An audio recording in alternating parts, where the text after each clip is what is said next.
And we're back. Welcome to Crypto Talk Now live with Max and Larry. This is technically Max's show on Wednesday night, but I just jumped on here a few seconds before and said, hey, Max, I miss the good old days where we used to come on every night together. So I asked him if it's okay. And he said, yeah, of course. I love you, brother. And I said back to him, I love you too. So love all you guys out there. Max, how are you doing this evening for the audience to know? You know, I'm great. I got some great content for you guys. This might be one of the best shows you've ever been to be honest. Depending on how well the flow goes and so on. If you guys want us to, mainly focus on crypto, but a little bit of, a good balance with the comments, I honestly feel this could be very well one of the best shows you ever came to. I would not just say that for no reason. We have some really good content to share with you guys. I mean, for looking from an outside perspective, if I was in the audience watching this and saw what was presented, I'd be like, this is a really good show. I'm just being honest. It's going to be a really, really good show. So thanks for showing up. All right, cool. Yeah, it's going to be about the ISO coins, correct? That's what we're going to talk about. Yeah, this is part 2 of a series, believe it or not, because there's just no way that we could get it all done like on the second night and so on. So what you saw in the thumbnail, believe it or not, we will be talking about some of those. We might not hit all of them like in one night, but it'll be a continuous series. It doesn't mean that necessarily tomorrow will be another continuation of that. It depends on what's going on in the market and so on. Like, obviously, if Luna Classic is doing amazing or something like that, the shift will go to that. But I just want everybody in our audience to basically know this is an ongoing series, and I think you appreciate that. All right, great. Sounds good, Max. Let me go and say hello to the audience here real quick. All right, Tim Shea says, hey, April Cornwell, welcome. Crypto Talk Now VR, entertainment only, of course, Edward Vincent. He says, the sequels in most cases are better than the first. Not all it is with Terminator. T2 Judgment Day was the best one of the whole bunch. On the way to the gym, I listened to the Terminator theme song. I haven't heard it in a long time, the one with Guns N' Roses. Oh, wow. Is that how you get yourself pumped up when you go? I was trying to get pumped up for the gym, yeah. The part was like, dun, dun, dun, dun. Yeah. Dun, dun, dun, dun. Okay. Brian Dowie, what's up, guys? Hello, Brian Dowie. Mr. Lambos, Crypto Talk, welcome. B. Ricky, we need USTN at all costs because when TFL and Do Kwon goes to trial, we will be stuck like XRP. All right, so saying hello to everybody. What else would Tim Shea say? But hey, all right, Max, when you want to start, it's a go. You got to throw in at least one of Mr. Lambos. Mr. Lambos, Crypto Talk. There we go. Okay. All right. Thanks so much, you guys, for showing up. We're going to just kind of go ahead and get this going. And before we kick things in like normal, we do have to recognize, of course, like usual, the overall crypto market, see what's going on with it. And not only that, it gives just a little bit more time for people to kind of filter in through here. So the overall crypto market cap sitting at 967 billion. Hardly an increase, right? Of course, Cardano is trending. Again, we'll get into that when we can get into that. But I want to show you guys what's going on with the top 100. On the 1 hour chart, Uniswap is the top one. On the 24-hour chart, you see this, for instance, Ethereum name service is at roughly 9.24%. Helium, one of our picks, is doing very, very well. Consistently in the crypto news. And I think it's going to continue to do that with everything they got going on with the partnership with T-Mobile. Of course, we did a big segment on them a while back, and we'll continue to cover them in the future. Even I myself am looking to finally get into mining and with the Helium network. I'll let you guys, of course, know when I finally do that. And it may very well be the only type of mining I do with crypto. One of our picks, of course, from a while back, Uniswap. It's now actually approaching, what was that, about a 3.5x. This thing might even get to a 4x. Of course, we're going to talk about XRP. I am going to eventually do more research into reserve rights. Not quite yet, but give me time. And I just wanted to point out, of course, a little bit of what you guys see here. Of course, Aave made recent news and so on. But in regards to Aave, if you are already aware of it, right, what they offer in DeFi, I just think Clearpool is a better, I think it's just more for the money compared to just jumping into Aave. If you're really impressed with Aave, you'll be even blown away with what Clearpool has to offer.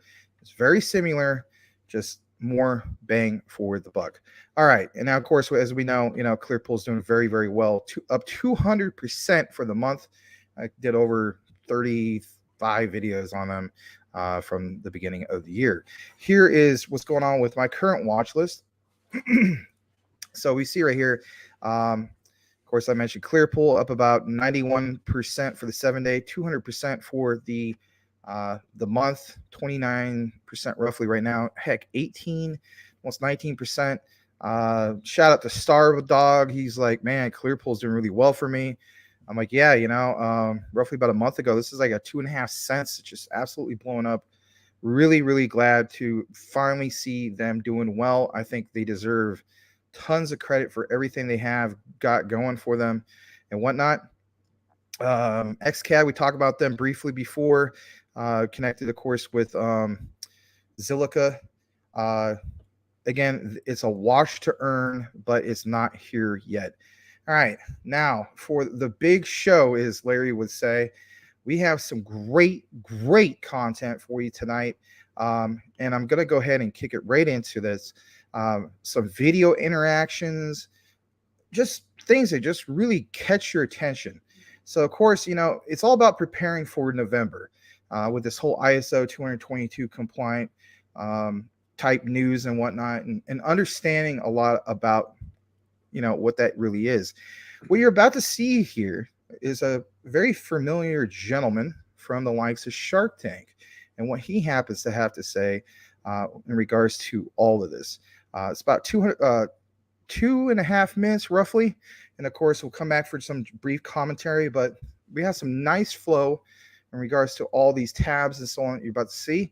So I'm actually going to do a stop share on this, that way you can hear it properly, and do a different type of share, and we'll get right into it. So here we go, and there it is. All right, so blow up the volume for you. There he is. I look at crypto not as coins or tokens. I look at it all as software. It's productivity software. The projects that are going to last and be here, a decade away from now, are ones that actually solve problems. So let's give an example. I'm an investor in Polygon. I'm a very fortunate guy. I'm able to call up the leaders of these projects and these teams, and they return my call, and I ask to meet them anywhere in the world. In this case, we met in Dubai with the Polygon team. I'm an investor in software engineers. I always have been. I've been in the software industry for 20 years. They're very, very strong. And their mandate, what they decided to do, is to try and reduce the cost by sitting on top of Ethereum and aggregating transactions. So the gas fees are a fraction of what they would be if you're doing one at a time. I thought that was a brilliant strategy, and I made an investment in Polygon. The same with Solana, the same with Ethereum, the same with HBAR. All of these are software, and they all have different attributes. If you're investing in, for example, in Google or in Microsoft, what are you investing in? You're investing in software. Why wouldn't you invest in crypto?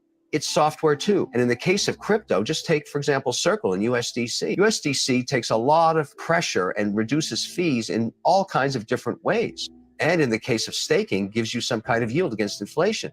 So all of this to me is just software engineering, and I have a broad portfolio. I'm very familiar with the engineers involved in each of these projects. I support them. I'm an advocate for it. And the regulator is, in my view, going to eventually support these initiatives because of the tremendous economic enhancement and productivity they provide for the underlying economy. And as far as the US regulator is concerned, they have the opportunity to lead the globe in policy, whether it be stablecoin, whether it be Bitcoin, whatever it's going to be. And I don't think they want to give up that opportunity. They just want to get it right. And those of us that are waiting for their decisions are very optimistic, because you can look at this two ways. You can say, okay, the regulators are getting in the way of growth. That's one way to look at it. I don't look at it that way. I look at it saying, when the US regulator makes its policy, the floodgates of institutional and sovereign wealth are going to pour into these crypto assets. And I want to be well positioned before that happens. That's a good point that he makes. Yeah, it's a great point he makes.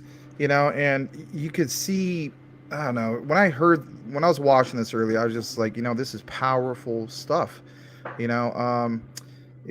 especially when he mentions the whole thing about, these institutional money and the Yeah. floodgates of that. We're not talking about, millions and billions of dollars. I mean, the concept of trillions of dollars and across, like it mentions, cross-border payments. That's a common theme when it comes to these ISOs. So it's just like, it's more than just a thumbnail that you click on. We're literally talking about how do you prepare yourself for when the switch gets turned on. I know it seems like it's kind of overused at this point, but it's just absolutely so true.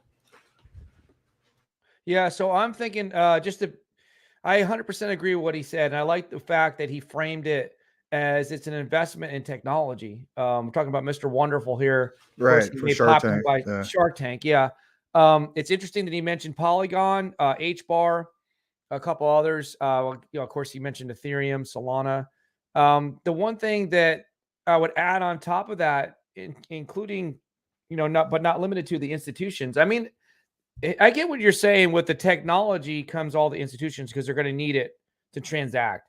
But don't forget the one thing that I've been saying all along about regulation, and he didn't say it, but I'm sure he would agree with me, and that is it's also going to bring in what I call the old money, the money that is too scared to be in crypto because there's no regulation, the money that's already in stocks, bonds, mutual funds, retirement, 401k plans, those type of things, the tax sheltered annuities, 403bs, like teachers and stuff like that. All that money is not going to just leave the stock market, but some of the money that's in the stock market will migrate over into crypto because people will look at it and say, all right, well, this is safe now or safer because it's being regulated. So I agree with what he's saying. Institutions, and also I would add to that, traditional equity markets will lose some of their investment to crypto.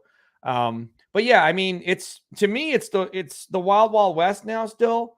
I compare it to the .com boom that we're in right now, and it hasn't even completely boomed yet. So, once these guys, and once crypto gets more out in the news, as they will when they start to do more regulation talk, I think people are going to be like, "Oh wow, look at Polygon. What's this technology about? This is like, this is a lot better than investing in pets.com, like we talked about the other day. It could be like you said, like Mr. Wonderful just said, Google. It's like, what are you investing in with Google? It's software. So it's a good point. I'm glad that you shared that, Max. I've actually looked at a few of Mr. Wonderful's a few months ago videos where he talks about crypto. I think he has his own YouTube channel even. But yeah, it's good that he's on our side with crypto because I think a lot of people respect his opinions. Yeah, and even if a person was against them, I mean, it's just a message that's being brought here, and it's just actually a well put together video. Mm-hmm. Before we kick into the next one, since we don't really have a lot of people here right now, I thought we'd just get ahead of the curve, if you will, and try to welcome some people. Sure. I saw, for instance, we saw Menelek, but you Menelek is remember where we're at? Yeah, Yep. good to see you, Menelek. Yeah, welcome, Menelek. I saw that too. Glad that you're here. We are very excited, guys. We're talking about the ISO coins. So I think, Max, I don't want to say we're the first ones. I don't want to say that we're the eye of the storm for the ISO, but I want to be remembered, to be upfront with you. Let's just thank a few people. Let's thank Cool Cat Crypto, Michael Cornwell, and I can't remember some of the other people that talked about the ISOs. Our community really brought it to us, if you stop and think about it, which is really cool. I know Brian Dowie talks about ISOs Brian too, Dowie. like quant.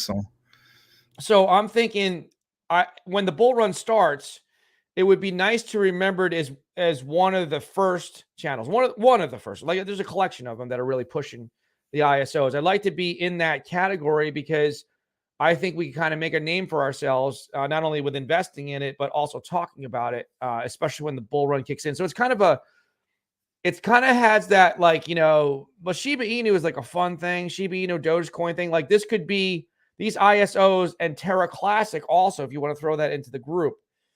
We might be ahead of the curve right now because, as people mentioned, I'm not going to mention the influencer. People are critical of the Terra Classic coverage by one big influencer, and they made a joke yesterday saying he probably will cover the ISOs.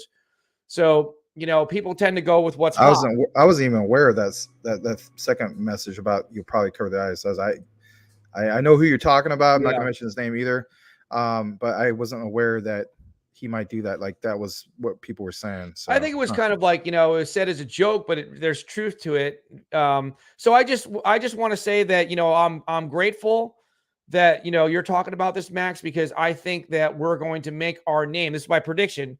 I think Crypto Talk Now is going to really be, I don't want to say a household name, but amongst crypto, I think we're going to make our mark with Terra Classic and the ISOs. I think starting next year, as more people start talking about it, they're going to look back to us and say, hey, these guys weren't the first, but they were a collection. They were part of the collection of the first channels to talk about it. Absolutely. I think so Cool. too. And I don't think it just ends there. One could actually say, we could throw in Bone in that mix. Heck, Clearpool. I mean, shoot, even before he joined up with you, I mean, I covered them over 30 times. You're probably the number one for Clearpool. Who else is really talking about Clearpool, really, on a consistent basis? Nobody was. No, nobody. And I recognize that. And I'm more than glad to have been able to cover them as much as I did. To be honest, probably look out for some more recorded from them. I need to catch up. They do follow me on Twitter. I follow them. They've given me some shout outs, of course, and whatnot. So, I mean, they're a great community. I'm glad to officially call myself a quote unquote pool sider is what the term is. But anyway, guys, let's go ahead and answer some more of these questions. We're just trying to do like kind of a new thing where we keep a good flow going. Not necessarily like if this was just crazy amount of comments, good problems, not necessarily just read every comment, but have a nice flow and keep a good balance with actual, crypto content, because that's what you guys are here for at the end of the day. You want to hear coverage about certain cryptos, hence Crypto Talk Now. So thank you so much for being here tonight. Real quick, Mentalec, Alliance Block is going from strength to strength, a solid quant partnership. Thank you for that, Mentalec. That's awesome. Really, really cool. Yeah. Mr. Lambo's Crypto Talk. Max, what's your top 5 ISO coins? Top 5, I would definitely say, XRP, Quant, XDC, Stellar Lumens, and then my number 5. Oh man, I don't have a number 5. I'm not quite there yet to give that. I have to be honest. So it's like that's my 4. 5, I don't have one. It's just ahead of the pack, if you will. So fortunately, I'm just gonna give you 4 right now, if that's okay. So I'm gonna do a video tonight, as I was saying to Max, on XDC, and I'm starting to think that just because of the way the market cap is, that I might start to kind of favor getting into XDC. I'm trying not to pick one over the other, XDC or XRP, but I'm just kind of looking that maybe XDC has the chance to see the most growth because of where it's at now. So because XRP is way up there. I think it's like what, number 6 or number 7. All right. Mike says quant. Now is this is this crypto, Mike? Is this Michael Cornwell? I'm not sure, but there's a Mike here. No, I know who that particular person is. He's regular when we post quant videos. By the way, Mike, thank you so much for joining us tonight. Really appreciate you. I remember you used to post quite a few comments in the, when we do quant videos and whatnot. I'm sure some of you guys saw the latest quant video.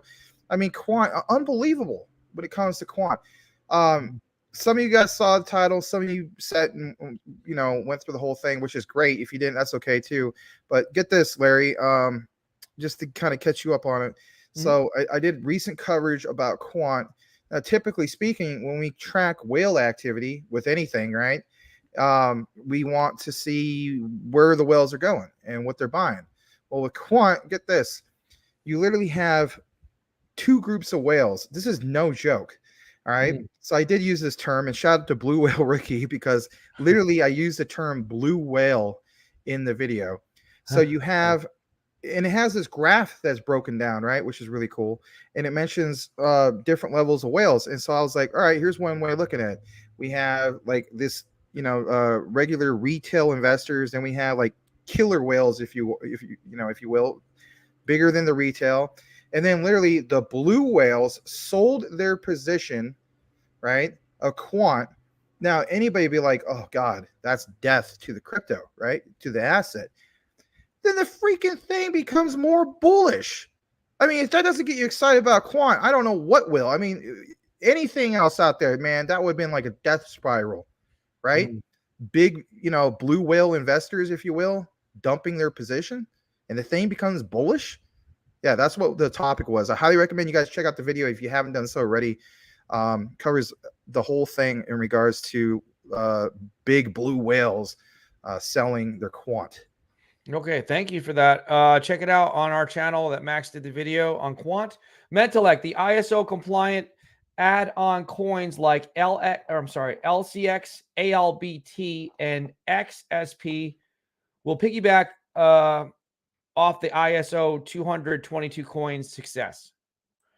He also goes on to state the consensus seems to be an October run, then a late October, early November retrace, but with ISO 222 going live in action in November, we will see.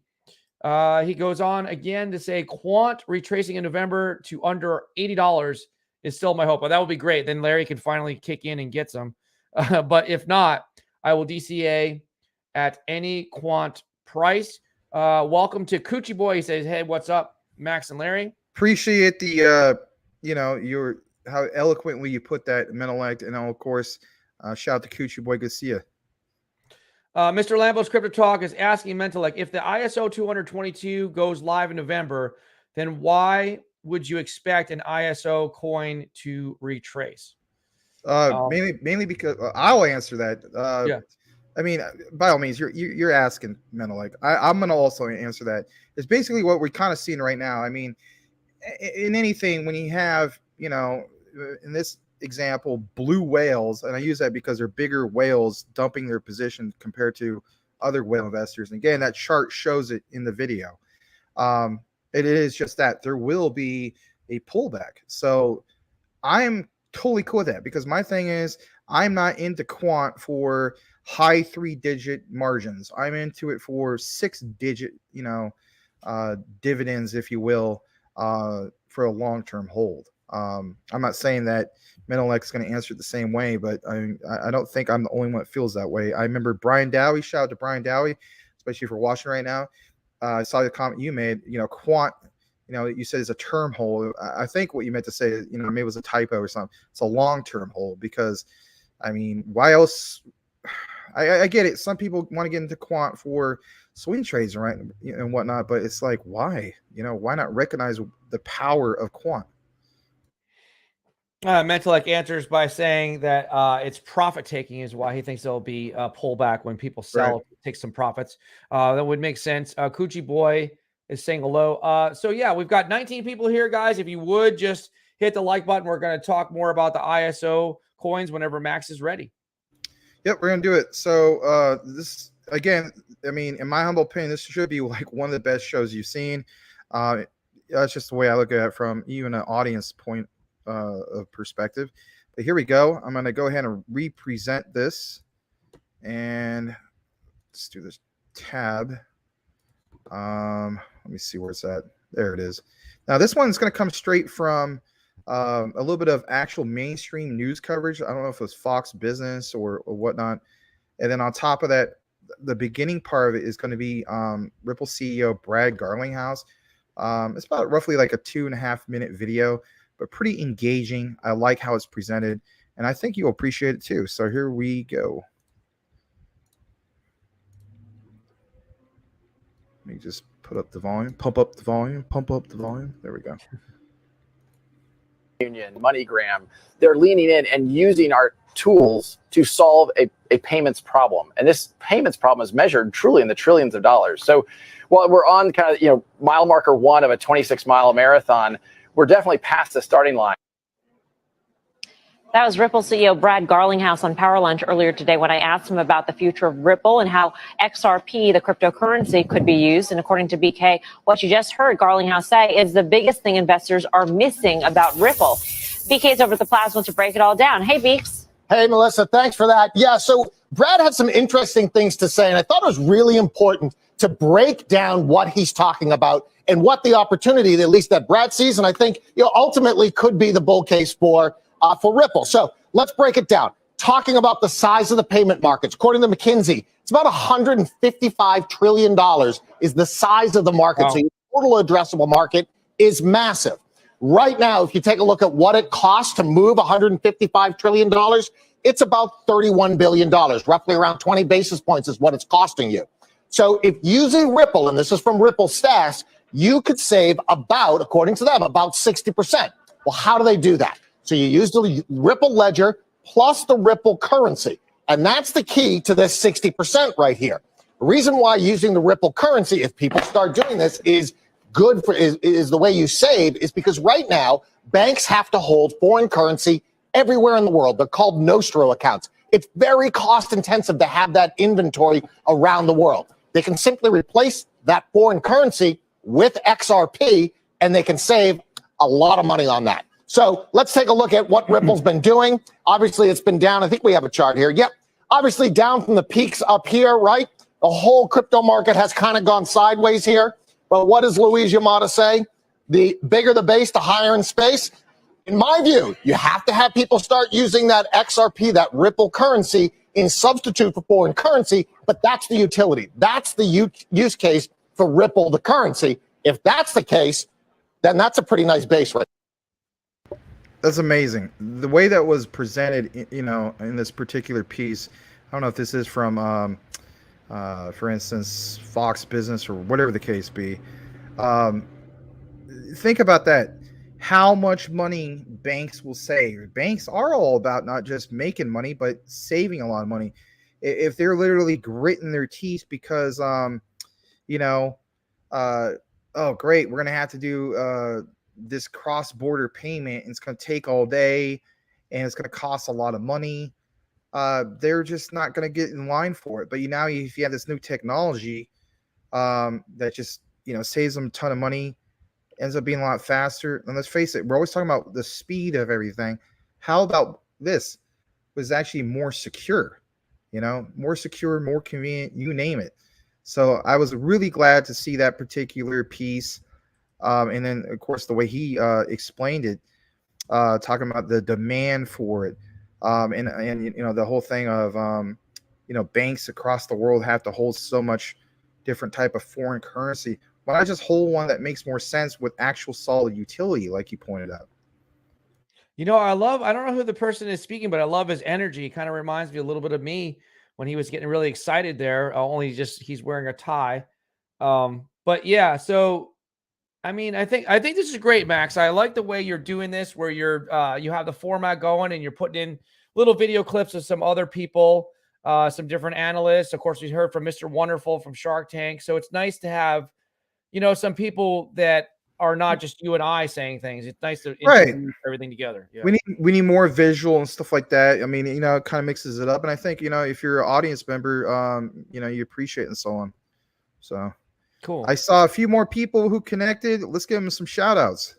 All right, let's back up a little bit here. And we've got Sean's Enlightenment. I hold all ISO 22 tokens, period, and some. Awesome. Right. Hey, Sean's, I want to, if we're pronouncing that right, I want to go ahead. I've never seen you before. I want to go ahead and give you the warm Crypto Talk Now Network welcome. We appreciate you being here tonight, and especially having the, you know, the comments. Bring us more. Any questions you have. Just really want to say we appreciate you. Guys, if you don't happen to know Sean's Enlightenment, give them, or if you happen to be a lady, I do apologize. I don't know.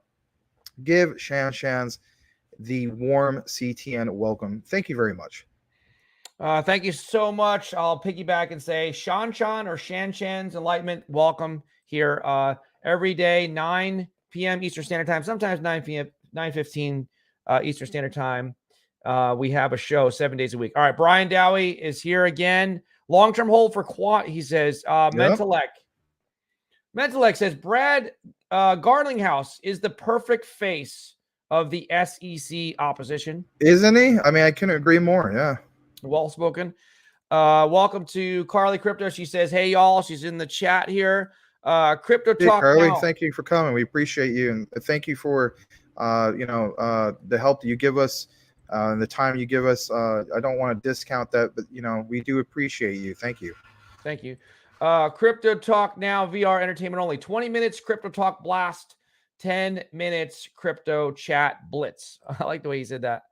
Oh, we're going to probably do 10 minutes talk, 5 minutes chat. Tim Shea says, hi, Carly. All right. So, Mentalek, there is no Ripple currency. There is XRP. True. Yeah. Maybe this guy's he's kind of misspoke a little bit. Yeah, that's okay. Mike, with the quant avatar says, people, please get into utility tokens. Just look how Luna Classic dumps when the market starts to pump. People are, and then he just kind of dropped off there with that comment. Maybe it cuts him off. I don't know. Yeah. Crypto Mike is just wondering about that comment, I think. Mentalek, would you say that John Deaton, BitBoy, or Garlinghouse is the leader of the XRP army? I see BitBoy Crypto going like that, so he's into XRP pretty big. Yeah, the clear leader is Garlinghouse, but yeah, I would say so too. The crypto Brad Pitt. He changed his name again. Wow. All right. Yeah, he's really being he's pretty confident in himself and his appearance, apparently. He says, what's up, family? Welcome back to Jeff Pruden, aka a whole bunch of names. AKA everything. Including the crypto Brad Pitt now. A new one. Mike, people are just using it to make money, to buy more tokens of their favorite projects. Okay. Tim Shea, 31 billion to move payments. That's a huge number. It is. Mentalek says all the news media buzz around XRP's expected price action seems like elites are prepping the market for XRP to finally emerge soon. Yeah, there's so much evidence to back that up too. So thanks for pointing that out. Welcome back to April Cornwell. Tim Shea says, when Biden sends 1.5 billion every week to the Ukraine, what form is it in? It's Swift payment. It goes through Swift. And so since we're getting away from that, and going to, I should say going away from it, but the old technology is Swift. That's like sometimes, I like to remind people, and you guys know it yourself, you're a smart audience. The whole concept that, we're replacing Swift. We're not replacing Swift. It just Swift is advancing their technology to what you're seeing right here, like outlined in some of these with ISOs. Mentalek says Alliance Block seems to be sourcing quants over Ledger Tech as its primary service. Welcome to Damon Vargas. You have like rock singer type hair from the 80s. Just pointing it out. Max. I'm cool with that. I love the 80s. There you go. He looks like an 80s rock star. Max, you're already sharing some really good knowledge tonight. We have to learn what cryptos will be of use. That's a good point. Well, thanks, Damon. You always have kind comments, my friend. Thank you. Yeah, it's good that Max is sharing the knowledge, because you really need to know what you're investing in. You need to make intelligent decisions, and the more education that we can bring you here on this channel, the network here, I think the better off your decision making will be. Yeah, absolutely. And why wouldn't you want to research, things? You kind of, how's the saying go? Like, if you're getting into a particular, business or type of industry, are you going to go jump into the restaurant industry and start up an Italian restaurant because it sounds like it'd be kind of cool to do that? Heck no. That's the earmarks for disaster, right? So it's like, you better know what you're getting into. That's just my philosophy. But anyway, go ahead. Mentalek, another comment says, if you had $2,000, Max, how would you allocate it? I threw the word Max in there because I think he's asking. I was going to say, he ain't saying Max. Well, are you referring to crypto? Recently, of course, I don't know. I've been kind of doing like $1,000, like every couple weeks, roughly. Would like to, of course, do more, but I don't know. I kind of broke it up. Last time I did Jasmine, it just seemed like, I don't know. The whole thing with Jasmine is just like, yeah, it's not trending as much as some of these other ones, but there's just certain ones that just like, you know what? That's not part of my portfolio. I'm going to do that. But focusing on ISO since that's the topic. I don't know. I would basically get more into XDC. I think right now as we speak, even though we're talking about the ISOs, I'm gonna throw XLM in there. I mean, that is an ISO. I want to see. I mean, did they slip down back to 10 cents? Let's see. I think they did. I really think they did. I think it's maybe that or 11 cents. Okay, it's almost 12 cents. So, I mean, even at these prices, I mean, it's just really great opportunities. But maybe I DCA into the triple X's personally, not just to hop on that bandwagon, but that just makes sense to me. We have somebody that answered that question here in the chat. Mentalek was wanting to know for the newbies in crypto. I would take it and divide it up amongst 5 ISO coins at this point. So I would put $200 into 5 of them. And wait, I did it wrong. So $400 into 5 of them is what I meant to say. All right. So That's okay. Carly Crypto says she would allocate it to her pocket. She would just spend it. Brian Dowie is laughing about that one. All right, so we've caught up with the comments, Max. So we're we're going to go to the next part of this, and rightfully so. I think we're having a good back and forth, if you will. We got a good flow going. Yep. Yeah. So here we go. We're gonna go to this next one, and let me see. I'm gonna see if the one after it happens to be another one where it's just all right. I know what to do. Here we go. All right, so this isn't like video, but I would appreciate what I would see, to say the least. I know I need to research more Casper, some of these other ones you guys are talking about. Tim Shea did point out how ALBT was doing really well. Also, of course, Clearpool is doing well. Obviously, not the same type of thing. One's DeFi and one is, like some of the ISOs and so on. But I do see where Mentalek mentioned Casper and whatnot. I mean, I get it. There's a lot more than what you see on the thumbnail. But my thing is, being a content creator, especially for crypto, I would never BS you guys. People see through that immediately. Hence what we've been seeing, as of lately with some other guys who are taking some heat. Not going to get into that talk right now, if you will. Anyway, all right. So here we go, and check this out. So, I actually saw earlier on the news this whole thing with Credit Suisse. It says basically solving the problems of cross-border payments. You're always going to hear the term of cross-border payments like gangbusters, if you will, or overused, or whatever you want to call it, and rightfully so, because it's not just quant.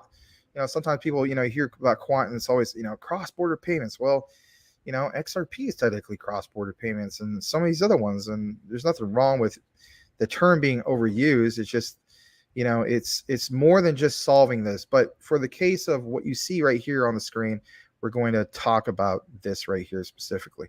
I wanted to bring it to your attention because, again, it's a little bit more of like this part 2 series, if you will, when it comes to preparing for November with ISO 222s. So Credit Suisse Group is the latest global bank to agree that cross-border payments are ready for distributed financial tech.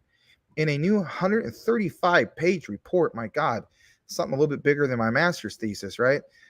Credit Suisse offers their research and expertise on blockchain, declaring that it will fundamentally change every aspect of banking and finance in the next 10 years. Furthermore, the report comes to the same conclusion as Ripple on the question of where these shifts will occur first and have the most significant impact. Again, cross-border payments. Now we get the whole idea about what they can offer for Web3 with some of these other ones, especially like Quant and so on. But for the purposes of this particular piece on Credit Suisse, we're going to focus on what you see right here.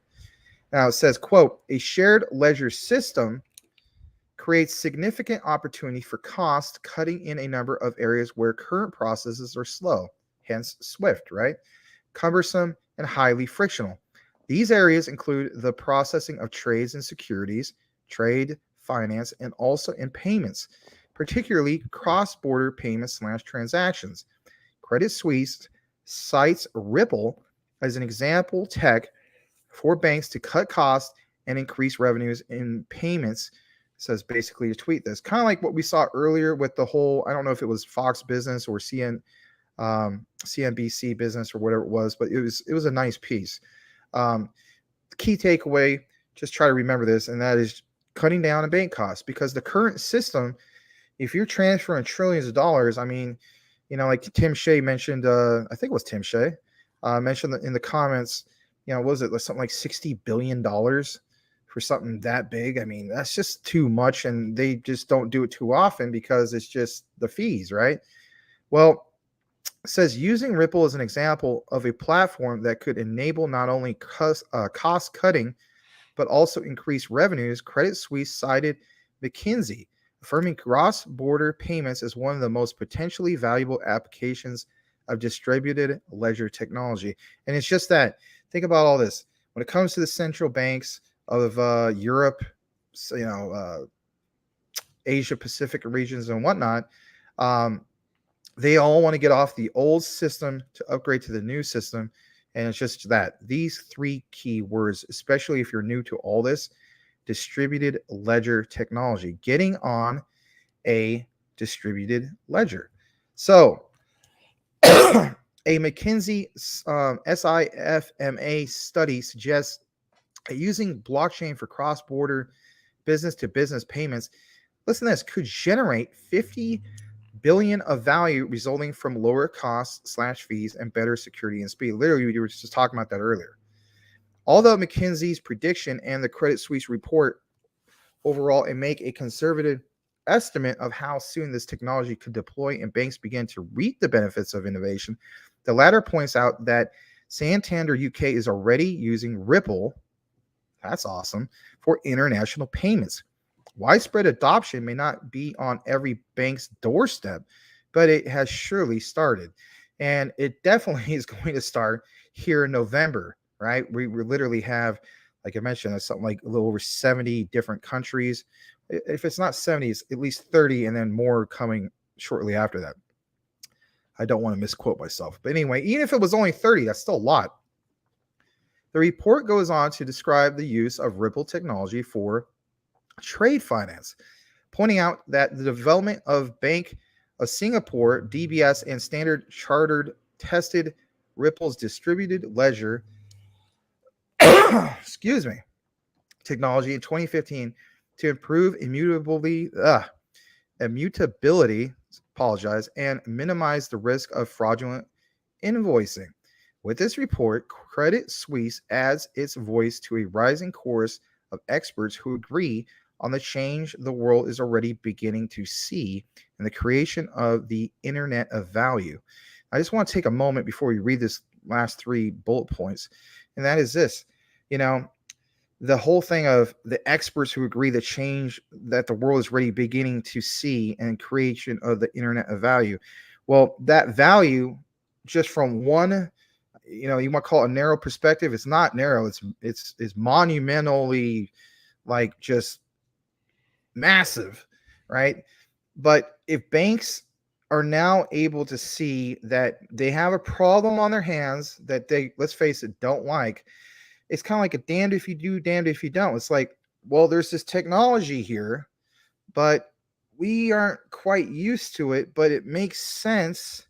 How do we tackle this on? Well, let's get full into this. And it's not just necessarily them winging it. They are recognizing the technology that's in front of them, but how do they respond to that, right? When it comes to, like, this quote unquote word Internet of Value, I think it's just that, recognizing that the old system literally can cost, $60 billion to do some of these transfers. I think that's another reason why with the old system, not many of these countries just want to jump on board to, let's go ahead and borrow this money. I mean, it's so much of a inconvenience for one, and how long it takes, and not only that, the security flaws that are involved in it. If you can give a hacker group an entire day to possibly hack into a transaction, right? Even if it was only an hour, that's more than enough time for them to, take a portion of that and send it to some anonymous group. No, I'm not talking about the anonymous hacker group, but, some random anonymous group that, I don't know, maybe can't be technically tracked or whatever. I mean, if you can't see the security flaws in that, then I don't even know what to tell you. Of course, you can read the full report here. There's the last 3 bullet points, which it mentions cooperation between banks and fintech enables best results. Cross-border payments are the best possible use case, of course, for distributed ledger technology. That, in my opinion, is the standout reason why ISOs are going to pump like crazy. Again, we're talking about preparing for November. That should be your key takeaway. I mean, if $5 trillion is going to be passed within a matter of seconds compared to the old way of like an hour or more, if you can't see the value of the old saying of time is money, then again, I don't even know what to tell you. And the last part, as a provider of that technology, Ripple is an unparalleled leader. That in itself, all of these financial systems of all these central banks, we didn't even get into Target 2 yet. We will later. But that said, I mean, it's going to be unbelievably massive for Ripple. And I'm glad that we're covering a lot of this now before we get into the real bull run. Because if anything, like Larry was mentioning, this is how we blow up as I guess you could say content creators, and also just being a crypto news network for you all. And of course, we have dreams. That's what we want. And we want to see our community do well on top of that. But even if we weren't covering this and we're just a group of people just looking into all the research, I think you can see where this is going when it comes to the whole topic of ISO 222. So that is it for now. I'm going to kick it back to Larry just for a moment. Well, you just have you keep up with the comments and so on. And then we're going to show you a couple other news pieces in regards to Ripple's XRP. So I'm going to give it back to you, Larry.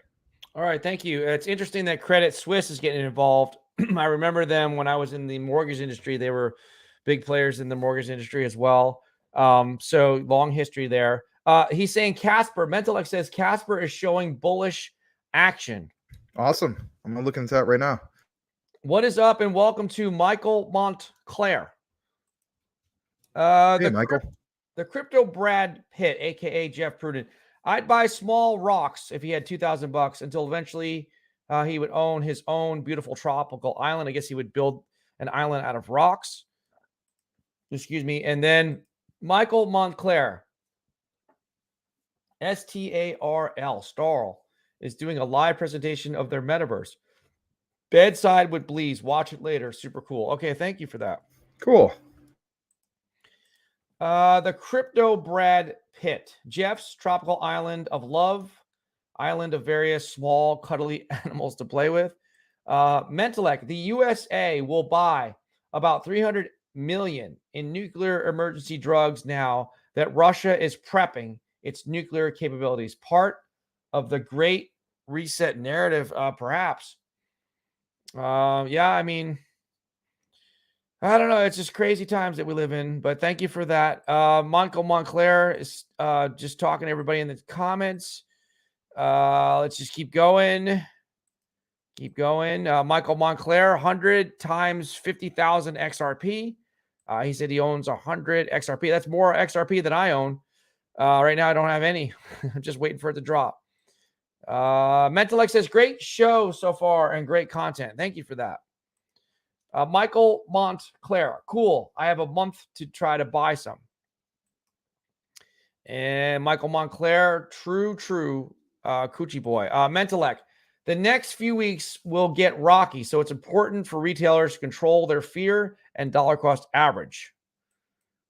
All right, let's see here. Brian Dowdy says, laugh out loud, Carly. He's waiting for it to dip. He's talking about I'm waiting forever for XRP to get down to 25 cents.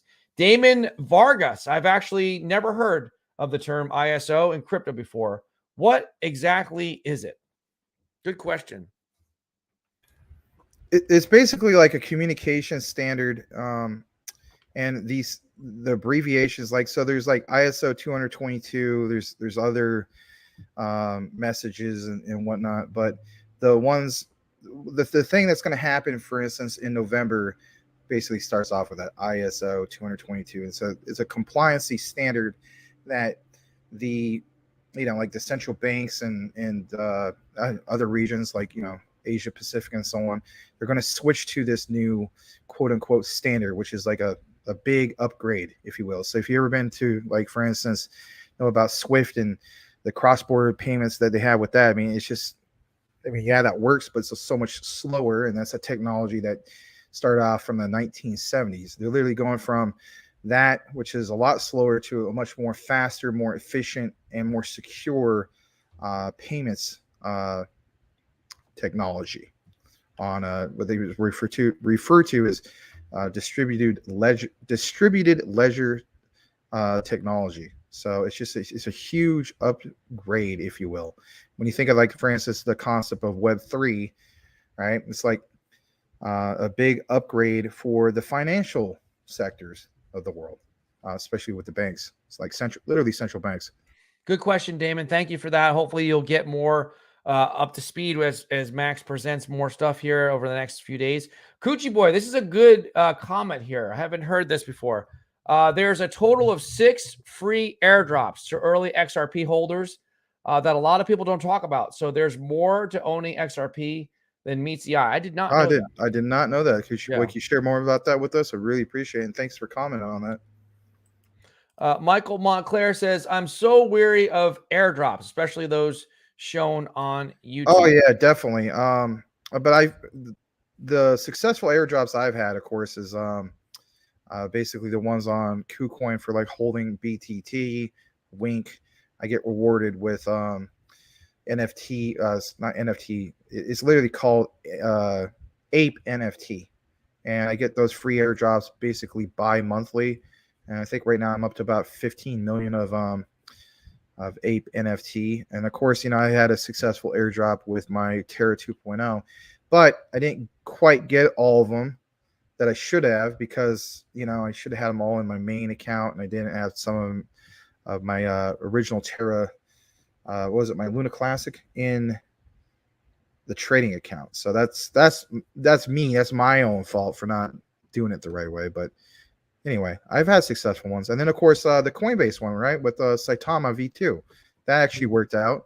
Took a while, but I got them. And even Larry got some. So finally, yeah. Bitcoin BMW, welcome back. Coochie Boy, we were airdropped free SGB tokens, and we will receive free SPK this month. That's interesting. I did not know that. Let's see. Everyone's saying hello to everybody. The crypto Brad Pitt. And just to let everybody know, everyone is welcome to my island of tropical amazingness. Unless you like anchovies on your pizza. I like anchovies on my pizza, actually. Then you can't come. All right. Oh, I guess you can't come now. I can't be there. The crypto Brad Pitt. I haven't had that in a long time. I haven't had pizza in a while. Okay. Never mind. The anchovy lovers can come too. Oh, okay.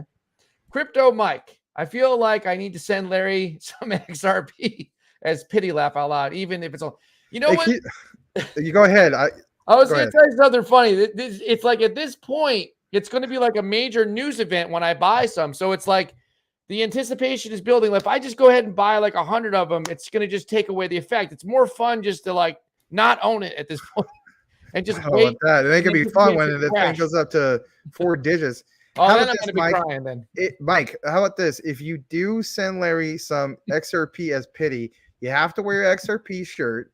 And then on top of that, you take a recording. Maybe you have April, hold it like perfect. That way it's not all wiggling all over the place like you're watching that one movie from a while back. Cloverfield. You don't want the Cloverfield shaky cam effect, right?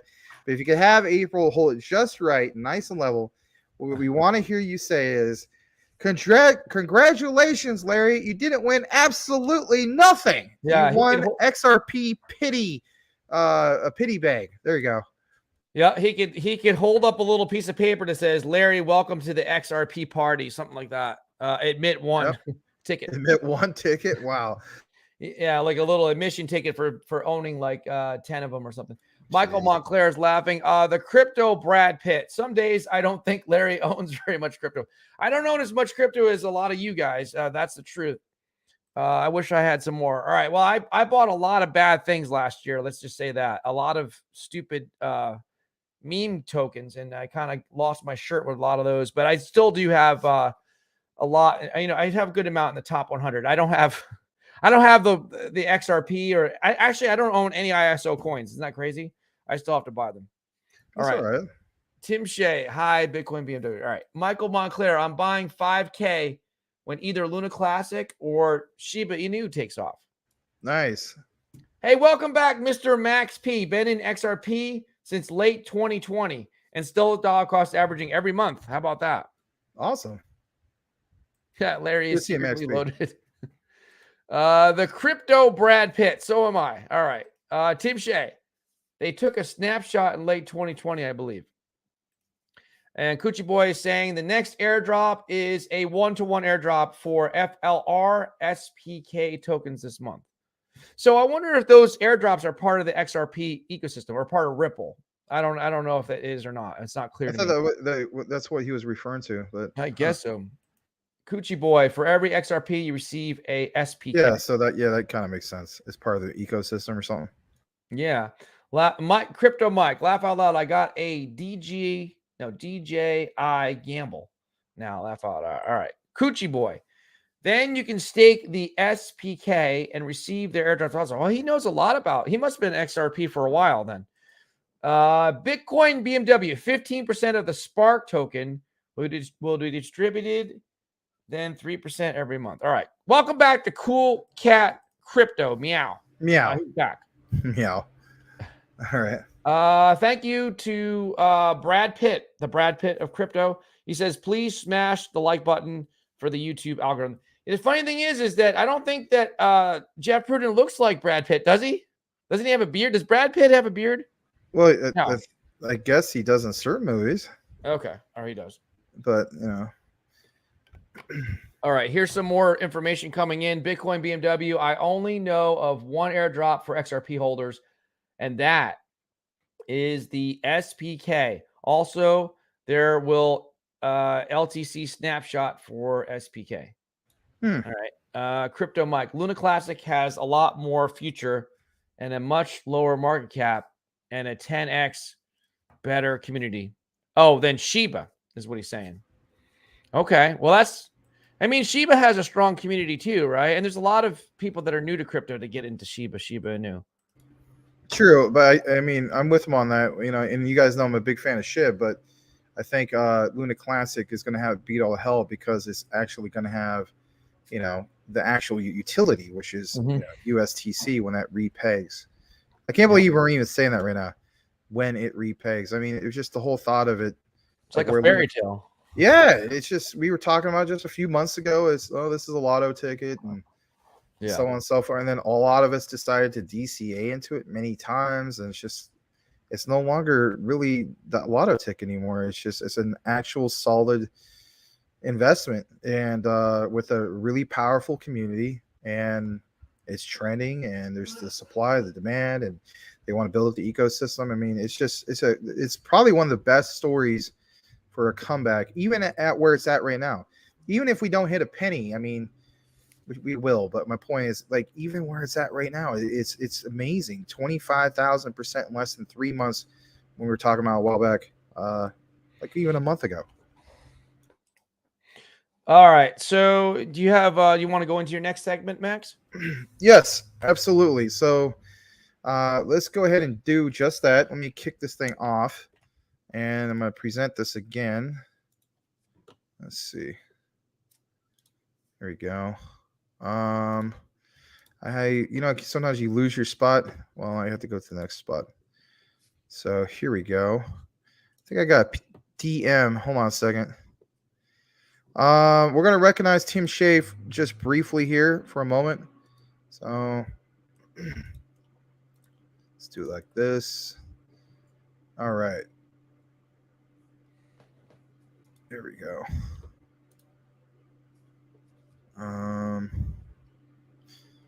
Yeah, we talked about that earlier. Just a second.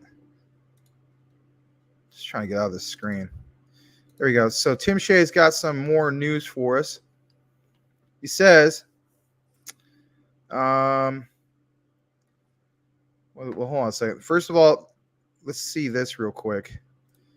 So this comes from Watcher Guru, and thanks to Crypto Talk Now network reporter Tim Shea, who always says, hey, he states from, this, or just he states, Watcher Guru posts, Japan's prime minister says the country's plans to invest in NFTs and metaverse services. And then here's the actual piece. It says, now in a recent policy speech, Kishida announced plans to expand the use of Web3 services, the metaverse and NFT space. Let me see if there's a little bit more to this. See how long it is. We'll take a moment to do it. Let me do a proper share in that regard. Hold on. Where is that again? I hate when I lose my spot. My bad. This is what I call combo breaker. All right. Well, you guys, yeah. Well, all right, there we go. I okay. got it. We're gonna say if you guys would just hit the like button while we're going through this, it'd be great. Yeah. I think it has a video. Let me see.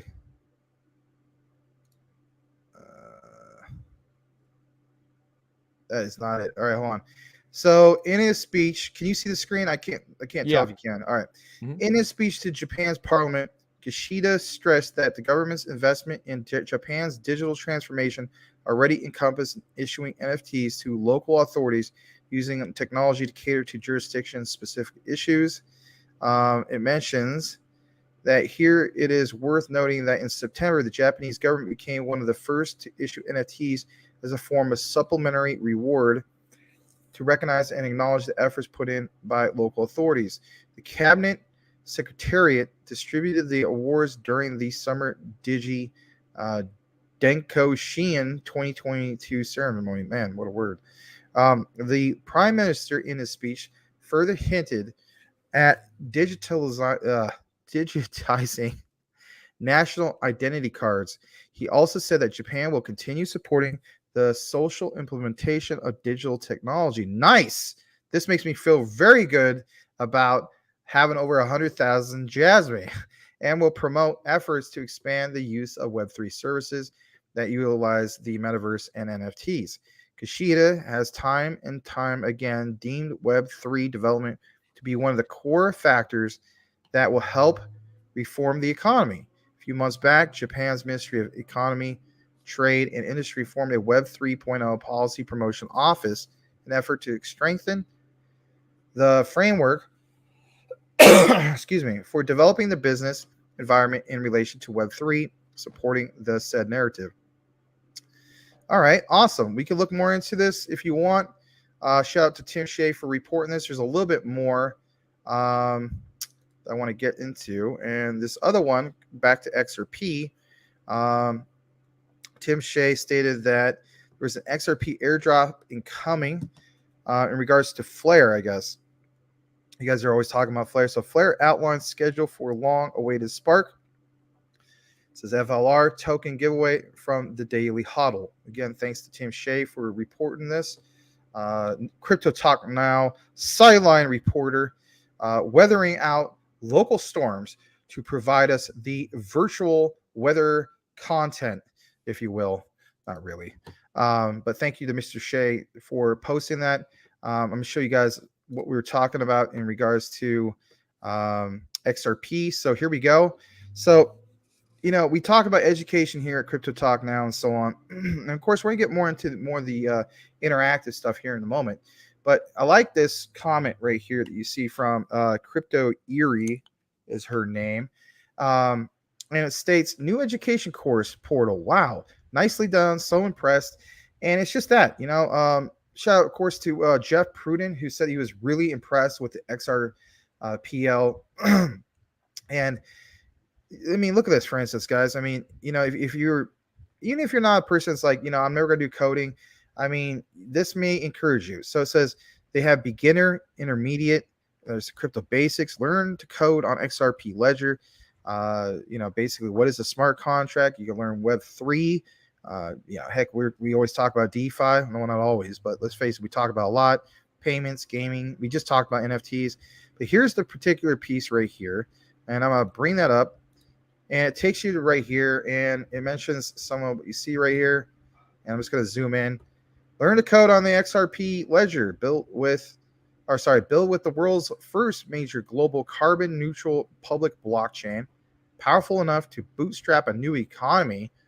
The XRP Ledger, which is XRPL, is fast, scalable, and sustainable. Whether you're just getting started with blockchain basics or wanting to code on the XRPL, create your own learning journey and go at your own pace. So, Jeff was mentioning, for instance, he went on the site. He was very impressed with it, just blown away with the ease of access. And I think it's just a little bit more of that. More and more people sharing, for instance, the XRPL, the site, and so on, and just kind of going on it and playing around with it. So I wanted to point that out to you guys. There's a little bit more. And basically this right here, I'm going to have to do a stop share because this is actually another interactive piece that I want to present to you guys. Here we go. And let's see. This one right here. There we go.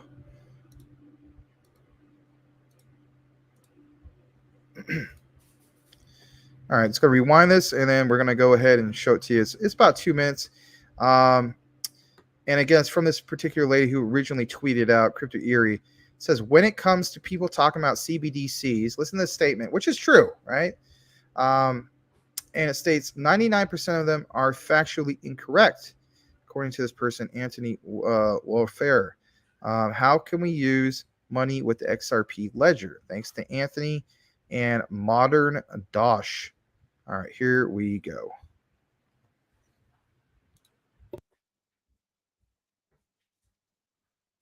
Because that's kind of where the rubber hits the road. That's where you work out how can you use money and how can you use this as a direct placement. And kind of, for me, this to be a success, you've got to make this as easy as physical cash. It's just usability. I always kind of use my grandparents. I give them crypto today and allow them to use it to go and pay for their grocery. Very difficult. So we need to sort of make sure that there's low friction in this for it to drive adoption, because you get the best technology in the world.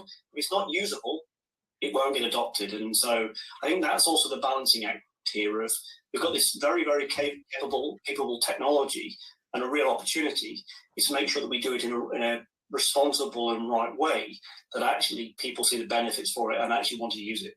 So if you're a techie watching this, what can you do?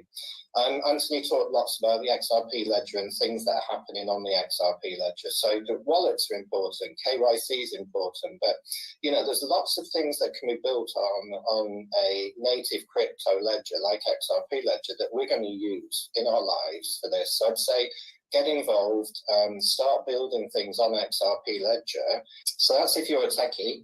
And if you're a business person or just a normal human watching this, get involved in these discussions, because too many people and too many of my friends say, oh, CBDCs are going to do this, this, and this. And I'd say 99% of them are factually incorrect. Join places like you guys, like the DEA. Let's have these open discussions about our privacy. Have the open discussions. That guy has no ears. Work. And then we can innovate, and then we can do amazing things with this. So really, my message is get involved in this. Don't let it happen to us. Let's really, be part of it together. I know. I was thinking that earlier. Oh my God, he freaked me out. Somebody asked where I was. I think it was Carly Crypto. I actually went to go make some tea, and I was spot on because this is like a British segment or something. Yeah. So I just want to share that with you guys as well. And there's this other one I want to show right here. Give me just a moment. Gotta share it a different way again. And here it is. You guys have seen this particular gentleman before. James K. Fillon. I don't know how to pronounce it, but we do share quite a few of his snippets, if you will. And the reason for it is because, he has some clout, if you will, when it comes to XRP and his knowledge and so on. So again, if this is the first time or heard about him, he's a former defense lawyer, former federal prosecutor, and like you mentioned, not financial or legal advice. So listen to this. You guys probably heard about this earlier. It was breaking news a few hours ago. But it's in regards to Ripple versus the SEC and so on. So Ripple slams the SEC and the SEC's opposition to the iRemit and TapJet's motions to file amicus briefs. Quote, if the SEC cannot evaluate the veracity of such claims, then it had no business bringing this litigation in the first place. And of course, there's this whole big thing about it. If you want to read more and more into it, here it is. And, you know, some of you guys are into reading all that stuff. Maybe you're not, but, you know, that was the key takeaway. And of course, you know, people like in the comments and so on, they're getting frustrated with it. They just want to end. I mean, rightfully so. It's like, you know, when Lambo? Well, when is XRP going to, you know, or XRP? When is Ripple going to win this case? Is it going to continue to drag out? No one really knows. January 2023 was my. Yeah, I was originally saying, you know, it would be March, but I mean, there are indicators they could very well end by the end of the year, but no one really knows. Even some of the channels that are out there, they're just focused from a legal perspective and so on, you know, where they literally look at the documents and do like a full deep dive. I don't even think they even have it. So, man, this thing keeps tangling up my cord. I have to fix that sometime. Anyway, so I wanted to show you guys that, you know, just a quick little snippet. There is also this that's coming up, which is something you've already seen. A lot of you guys have already seen it. This is mainly for the newcomers, and if anything, it's just a really good one to kind of look into again.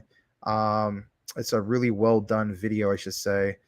I'm just trying to highlight it again for you guys, and I have to do the proper share, otherwise you can't really see it. Here it is. We're gonna go ahead and watch this. A lot of us have already seen this. Some of you guys haven't, but it's worth watching again. We're gonna take a moment to basically watch this. It says if you ever need to reassurance of why you hold XRP, watch this.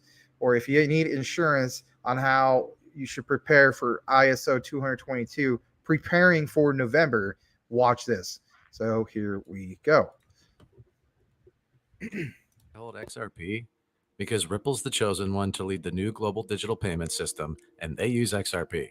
In 2013, the Federal Reserve began looking for faster payments options. 2 years later, an action plan was born and a federal payments task force was created. It included one company focused on crypto, Ripple. In 2014, the World Bank and Better Than Cash Alliance, which includes the Bill and Melinda Gates Foundation, Clinton Global Initiative, and the governments of 32 countries, put out a report called The Opportunities of Digitizing Payments. 1 year later, the Better Than Cash Alliance featured one crypto company on their website, Ripple. Today, Better Than Cash Alliance and all other UN initiatives are focused on a single agenda, the Sustainable Development Goals for 2030. You can see the SDGs logo on Bill Gates' lapel, world-leading companies, the Better Than Cash Alliance website, and on the UN's official exchange, Exchange. What crypto is Exchange officially utilizing for their carbon credit solution? XRP. The world will move to a new international standard for exchanging electronic messages between financial institutions by 2025 called ISO 20022. Who was the first ISO 20022 member focused on distributed ledger technology? Ripple. Who's partnered with over 300 financial institutions, including Bank of America, American Express, PNC, Santander, SBI, HSBC, Standard Chartered Bank, Bank of England, India, Singapore, Scotland, Australia, and Indonesia, the largest banks in Japan, Canada, Egypt, the Middle East, United Arab Emirates, Thailand, Morocco, Bhutan, South Korea, Brazil, and Latin America? Ripple. Who is a former employee overseeing the Federal Reserve? Ripple. A former employee overseeing the world's largest asset manager, BlackRock's digital asset division? Ripple. Leading Australia's CBDC effort? Ripple. Who hired a former Secretary of the United States? Ripple. Two former Federal Reserve attorneys to their board? Ripple. Two former Clinton and Obama advisors, former Minister of Defense and Economics of Germany, former business director at Swift, former Swift board member, former CFO of PayPal, former head of the DTCC, former chief business officer at Uber, former VP of Amazon, and former SEC chair on their legal team? Ripple. Who's a member of the Pound Foundation, Digital Dollar Project, Digital Euro Association, Mojaloop, IMF's high-level advisory board on fintech, Hyperledger Blockchain Consortium, Open Payments Coalition, Faster Payments Council, Global Payments Steering Group, Cross-Border Working Group, International Association for Trusted Blockchain Applications, Crypto Climate Accord, University Blockchain Initiative, World Wide Web Consortium, and a featured partner of the World Economic Forum with 3 members of their team directly listed on the WF website? Ripple. Does Ripple and XRP sound like they're going to disappear, or do they sound like they're part of a much bigger plan? You decide.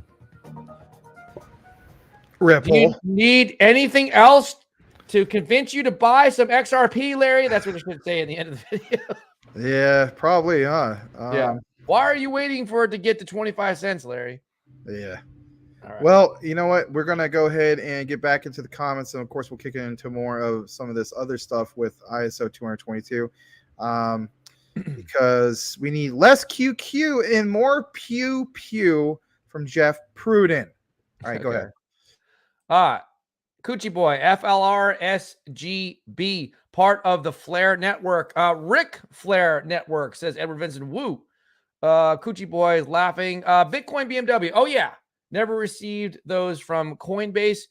Here comes story time with the crypto Brad Pitt. So I'm at work today, and this old Indian guy and I start having an amazing conversation about how he owns a store and that he wishes he could get into investing more. That opened up the whole conversation. Coochie Boy, yeah. Coinbase didn't participate in the SGB airdrop. The crypto Brad Pitt, I started telling him about XRP, Luna Classic, Ethereum, Bitcoin, Quant. He's never been in the cryptocurrency. And then I think I converted him to our side. It was pretty amazing. Well, then you were a crypto disciple, weren't you? And he goes on to say, while I was talking to this older gentleman about cryptocurrency, another older gentleman walked up and asked me, what do I know about gold? Then all of a sudden, I'm in this financial gold conversation. Meow. Wow. Okay. The older gentleman that's asking about gold had no idea where he could buy gold. So this is like a bedtime story, like a nursery rhyme. So I stopped what I was doing, got on my phone, found a gold bullion selling place, got the old man hooked up. Nice. Needless to say, I got double handshakes from both gentlemen, which much appreciation, and my coworkers looking at me like I was crazy. And how did I know so much about financial? I had a couple of inside giggles, told the gentleman to have a beautiful day, and walked off with my head held high, thinking, gosh damn, I can't wait to have my island. There you go, man. Right on. Have I told you, beautiful people, how much I love you guys tonight? I'm starving.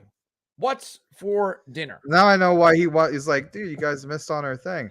Well, you know, that is a great story. I do not look at you as the Crypto Talk Now network rose from the Golden Girls, where she always had those random stories, but I like the stories. And I actually had an interesting story too when it came to crypto. I got my hair cut earlier today. Yeah. Oh yeah, Max, you don't have much hair up there to cut anyway. Well, guess what? In the back, it gets all shaggy and stuff like that. So yes, forget you. I had to get it cut. So I'm in the barbershop, the Glendale barbershop, which is Northwest Phoenix area. And by the way, it's the oldest business establishment in all of Glendale, Arizona, which is kind of cool. And so I go in there and, talking to my barber and so on. And he's asking, how's it going? And, I kind of mentioned what we have here and so on.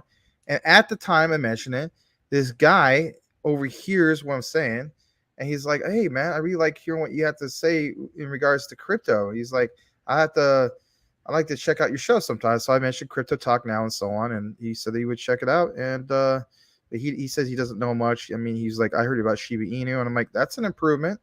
It's a lot better than just saying all I know is Bitcoin. So it's just that, you guys, everybody's sharing some kind of story of how crypto, impacted their life in a positive note and so on. And, word of mouth advertising, sometimes the best type of advertising. So thank you for the story, Jeff Pruden.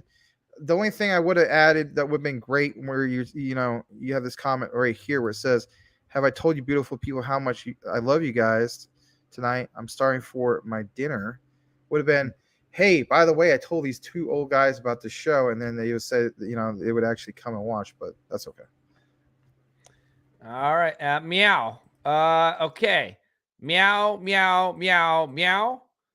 That XRP. Mr. Max P. She is the queen of XRP, Crypto Erie. How about that one? Did not know she was into that. I didn't know that. Nice. The Crypto Brad Pitt. Yup. It is a beautiful website. Everyone should go check it out. Learn a lot from it. Carly Crypto says, Larry, where are you? I went to go get a spot of tea. The Crypto Brad Pitt. Hey, why are you skipping my crypto story? All right, we went and did it. Meow, meow, meow. Ripple, meow. Tim Shea, Larry, you missed the boat on 30-cent XRP. Yeah, I did. But I'm just going to hold out hope. I just think we're due for one more big crash before the end of the year. So that's when I'm going to go and grab stuff. Yeah. I don't know. Maybe not. Edward Vincent, how about Ripple Talk Now with Max and Larry or the Ripple Show? How about that? I like that. Ripple Talk Now. Then maybe nobody else has done it that way. Coochie Boy, just think we had these conversations 6 years ago. Yeah, for real. True. It's very true. Yeah. All right, let's kick it back in. We're having a nice flow, maybe because we don't have big of a turnout tonight. Must be some other show going on or something. That's okay. These things happen. Can't let it discourage us. But there's also people watching from Twitter and whatnot. So we never actually count that, but we should. Yeah. Oh no, we've been vaulted. Really? Check out Volt here. We haven't heard. How about that? It's been a while since we've been vaulted. So we appreciate you, Vahim. Hopefully that's how I pronounce it. And consider changing your avatar maybe to something from Volt. So thanks for showing up tonight. We have been officially vaulted. Thank you. We are big fans of Volt, and we love the Volt community. We've had Pablo Crow on here before, and we really do love the enthusiasm of the Volt army. So thank you for being here. All right. So let's go ahead and present this again. Got to turn that thing off. And I'm going to show you guys the next piece. Hopefully. Let me see where I'm at. I'm going to zoom out on this. All right. Yeah, we're going to watch another one. It's another brief video in regards to like ISOs and XRP and whatnot. It's not too bad. Some of you guys already recognize this guy. Some of you don't, and that's fine. But here we go. And do you see the screen by any chance, Larry? Yes, I see it. Okay. So it says right here, it says, whose problem is the system supposed to solve? And it says transaction fees are friction left in the system. Proof of work / proof of stake are always going to have this residual friction. Of course, it has hashtags on all this, like, Bitcoin, Ethereum, XRP, XRPL, and so on. So we're going to watch this for just a brief That guy looks like a mad scientist right there. Yeah, well, yeah. Yeah, he looks like the guy from Back to the Future. Doc Brown, a little bit, but not quite. Yep. But yeah. All right, let's go ahead and do this. Here we go. If the sort of pitch that you like about Bitcoin is be your own bank, no middlemen, miners and stakers are middlemen if you're a transactor. And so the question that I like people to ask themselves is, whose problem is the system supposed to solve? And an analogy I sometimes use is eBay. Like, I think if I asked you whose problem does eBay solve, I hope you would say, well, people who want to buy things and people who want to sell things, and they have cost associated with finding each other and making payments work, and the cost of like reputation, and eBay makes all that easier for them. And that's the answer that I like. The answer I don't like is eBay solves a problem for eBay stakeholders, where they want to reduce the friction between buyer and sellers a little bit, but not too much, so that the residual friction that they leave enriches them. Because every dollar that eBay stockholders make is a dollar that a buyer had to pay, but that a seller didn't get. And transaction fees are the same thing. People measure like the growth of the Ethereum ecosystem by the total transaction fees paid, but that's friction left in the system. That's bad, right? Like, if the pitch is Ethereum reduces the friction associated in these smart contracts, transaction fees are friction that's still left. And proof of work and proof of stake are always going to have this residual friction. The system that we came up with for the XRP ledger is very radical because it doesn't have in-system on-chain incentives. The idea is, if everybody wants the double spend problem solved, they can solve it essentially by gossiping with each other in this formal way. And the only problem that you have, the only thing that can break that system, is if you have a million jerks who just refuse to who just like alternate between yes and no, who refuse to cooperate. And you need some way to sort of reduce the number of uncooperative jerks. And that's what the unique node list does. You just said we need a million jerks? Sort of people you're willing to listen to resolve the double spend problem. It doesn't. That's it?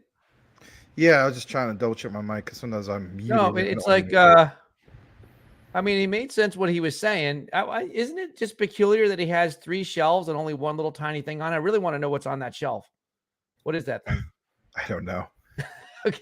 But But anyway, let's see here. We're gonna go one more to a different one. Hold on a second. Let me see here. Yeah, I'll do another one. Do a stop share. And let's go ahead and do present again. Hold on a second. It's just trying to pull this up. I think that's the right one. Hold on. Yeah, it is. All right.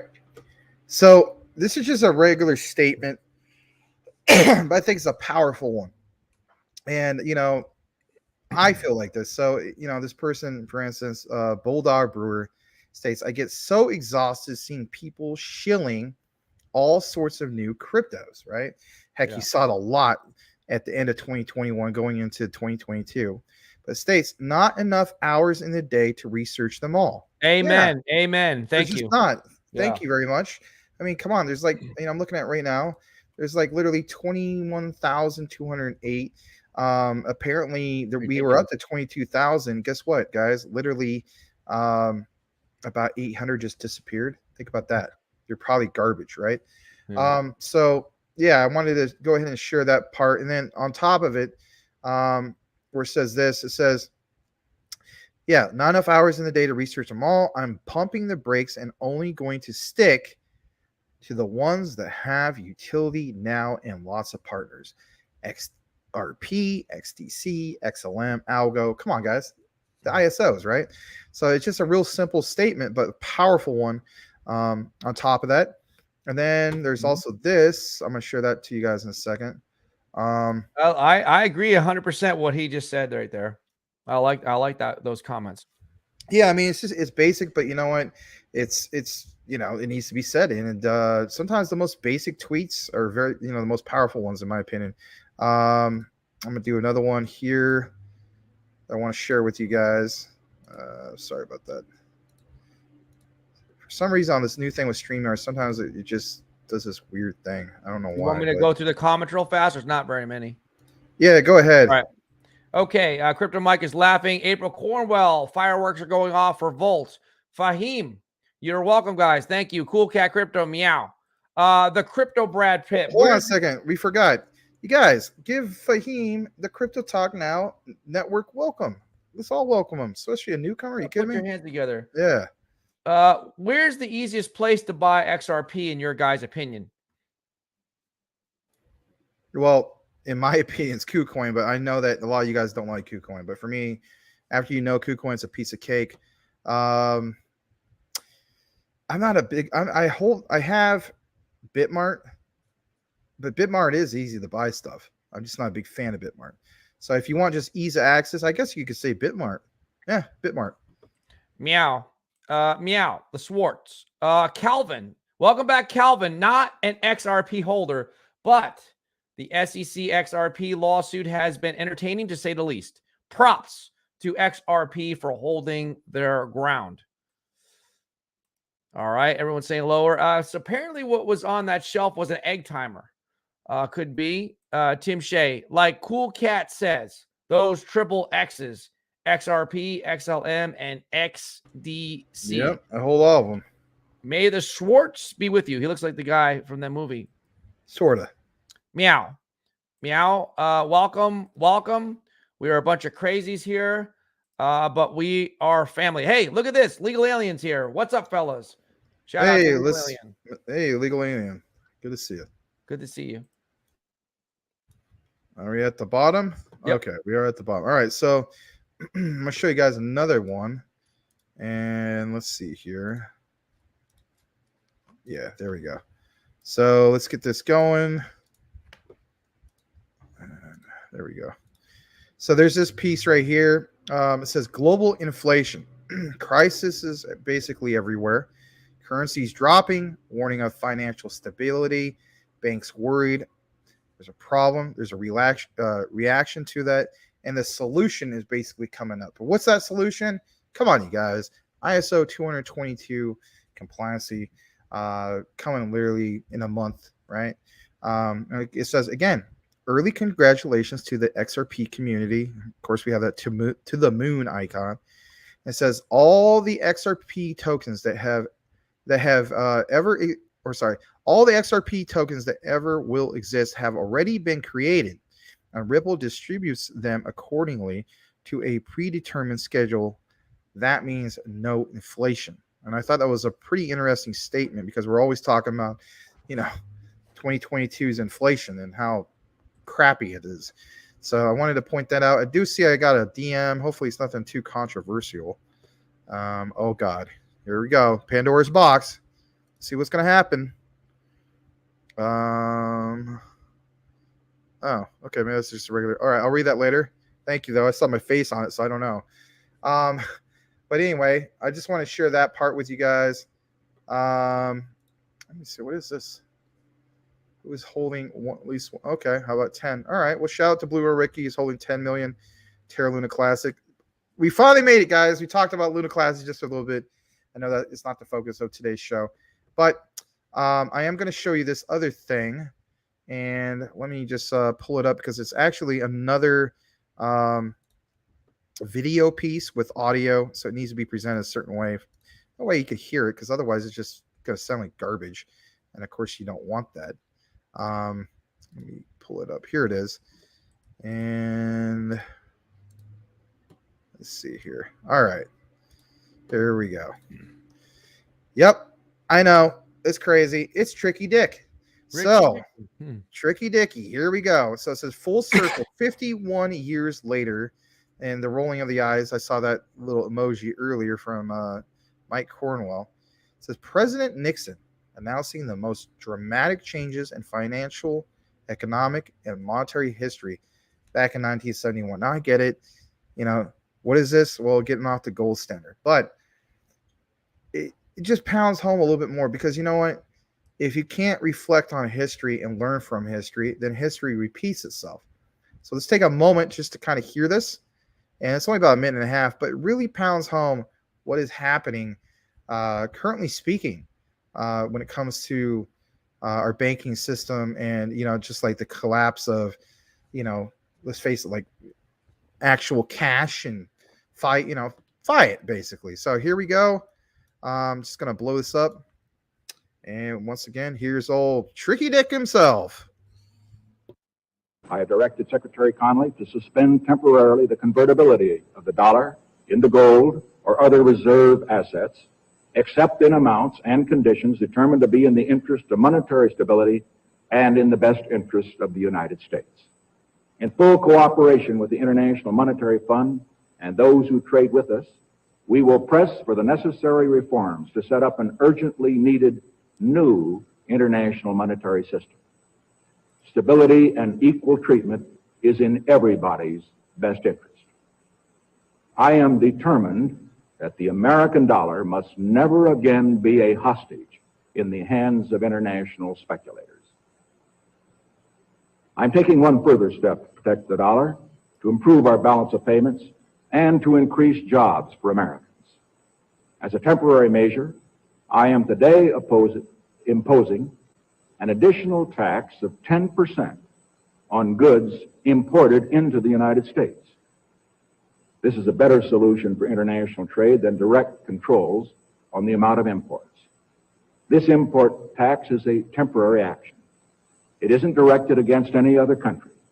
It's an action to make certain that American products will not be at a disadvantage because of unfair exchange rates. When the unfair treatment is ended, the import tax will end as well. All right, so there you have it, Mr. Tricky Dick from back in the day, 1971, long before, well, let's face it, more like 3 to 4 years before the Watergate scandal. But you know what? I thought we'd share that again because it gives you an idea. It's like this came full circle. The statements that President Nixon had in 1971 literally have come full circle here 51 years later, Larry. I mean, how crazy is that? You know what I mean? Crazy. Yeah, I mean, history will repeat itself, and especially if you don't reflect on what happened, the mistakes of the past. So I just wanted to kind of, just reiterate that, show you guys and so on. A lot of you guys already know about stuff like this and watched it. We want to take a brief moment. You want to read this from Crypto Mike? Yeah. Thank you, Mike, for the $1 donation. Appreciate you doing that. Thanks, Mike. We'll go through these comments real fast. There's not really a lot. Hey, Tim, nice to see a small relief rally for a change. Jeff Prudence telling you not to share that thing from the Twitter until they talk about it. It's a private thing, Max. Apparently, Legal Alien saying hello to everybody. Let's see. Mike, about to send you something from Jeff Prudence. Bitcoin BMW. Conspiracy theories about XRP is what made me buy back in the day. Legal Alien says, smash the like button. Thank you for that. And then Crypto Brad Pitt says, Larry, I need your number. Well, you can message me on Twitter. I'll give you my number. And there you go. All right. So let's get into a little bit more of this. We're towards the tail end almost. And if anything, like I mentioned to some of you guys, if you haven't, or well, especially the newcomers, this is actually like, I guess you could say like a series. And we'll get to some of these other ones you see that you happen to see in the thumbnail. I don't know if it's going to be a 3-part or 4-part series, but somewhere around there, preparing for November. So here we go. I'm going to go ahead and present this once again. And I'm just trying to see exactly where we are on this. Just give me an idea how much more. In this case, then what I'll just do then, since there's no more on the video, I'm just going to do the traditional, 1,000 mirror approach, as I would say, the infinite mirrors. So there we go. All right. So we're always talking about Swift, and why not? So, here's the thing. You guys were talking about Chainlink before and whatnot. Well, check this out, right? So it says, oh crap, sorry about that. It says this is big for all crypto coins. Swift community chose, listen to this, Chainlink, because Link can bridge all payment coins together. This is going to allow Swift to facilitate transactions on multiple networks, including XRP, of course, Stellar Lumens, Algorand, XDC, and Quant. All right. Of course, the original, comes from, for instance, CoinDesk. We're going to take a moment to look at that. And if you guys happen to follow Crypto Hulk, he also did a piece on it earlier. I think he's actually streaming as we speak. But it states, Swift says it's proved it can be the way forward for global CBDCs. The financial message system said it has carried out transactions between different blockchain networks using both central bank digital currencies, CBDCs, and fiat. Now, you can watch the whole thing in regards to this, and I would highly recommend doing so, especially if you want to have a broader perspective on, ISOs, especially the messaging behind it. Like we mentioned here, whether it's on the record or the live, think about how things are pinged, or think about, even like an old-fashioned telegram, the message being sent from point A to point B. Well, it seems so simplistic, if you will, but it's not, especially when you go from English-speaking countries and, our alpha numerical, there are characters we have in text format, and then when it gets sent to, China, Japan, South Korea, and stuff like that, their character system literally will look at being like part gibberish. And the same thing happens with us, like I mentioned before. So again, they outline a very good way of having giving you a better perspective of how this all works. And it's just that if you have a bank manager, like I mentioned before, who has to go through and literally, I don't know, set his alarm clock to call some place that's, 18 hours ahead of us or something like that, because the message that's being received, in Seoul, South Korea, only has a few snippets that, it's like $2 trillion worth of transactions need to go through, but what exactly does it say, and what account does it really need to go to, and things like that. That just takes too much time, too much money, too many people involved. And if you have the likes of, this new digital ledger technology that just solves all this through ISO 222 messaging, it's a real game changer, because it's going to happen literally within like a few seconds compared to all of this just crap that they have to go through. Hate to use that term. Now, it says Swift is always in the news.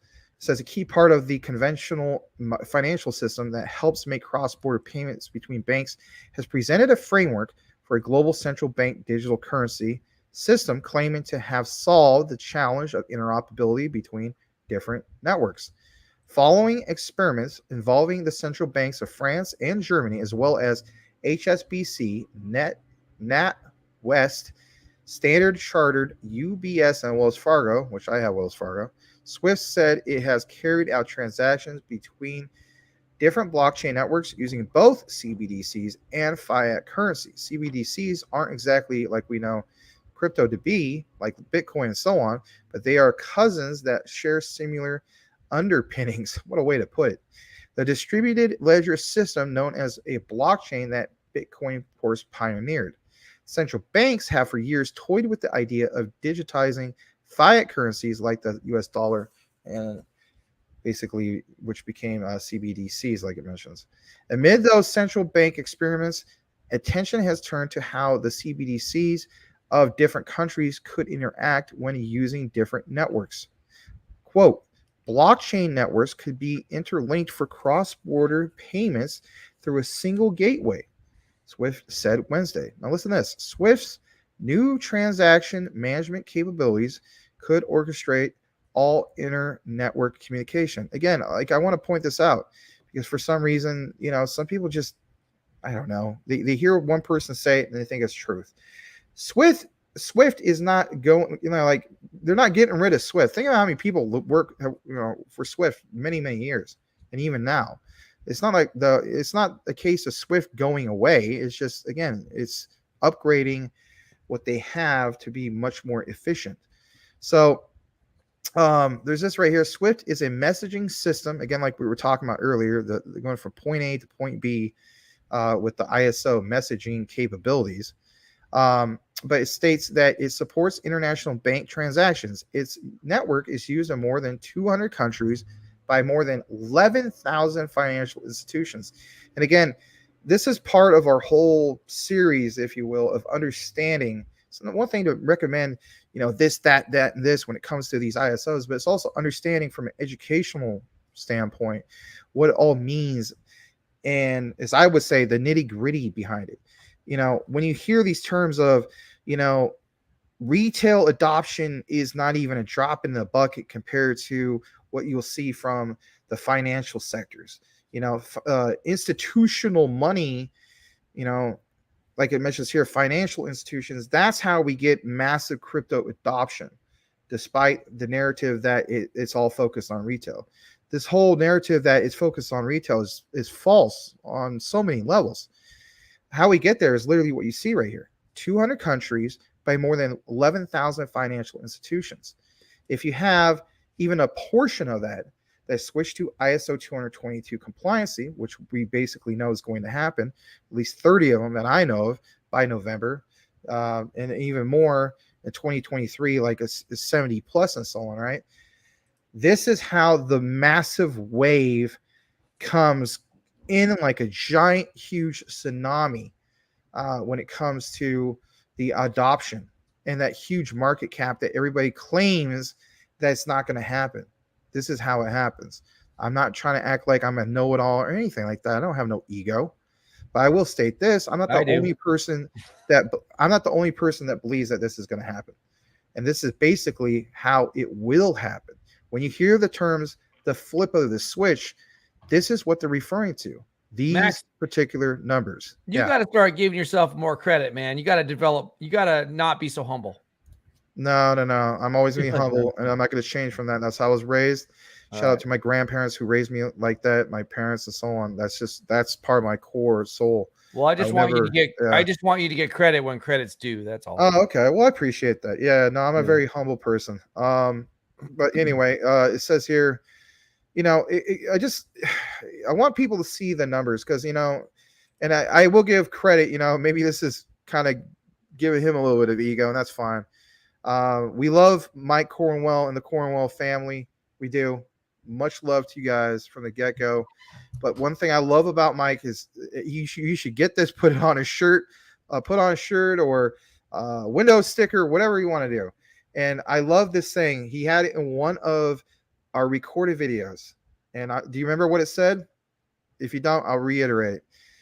It says numbers don't have emotions, or math don't have emotions. Yeah. And when you see terms like this, you know, its network is used in more than 200 countries by more than 11,000 financial institutions. And then you take ISO 222, and then you take that and you find out, well, which ones are tied into that as far as crypto goes, and the technology and the use case, and et cetera, et cetera. It's just like, wow.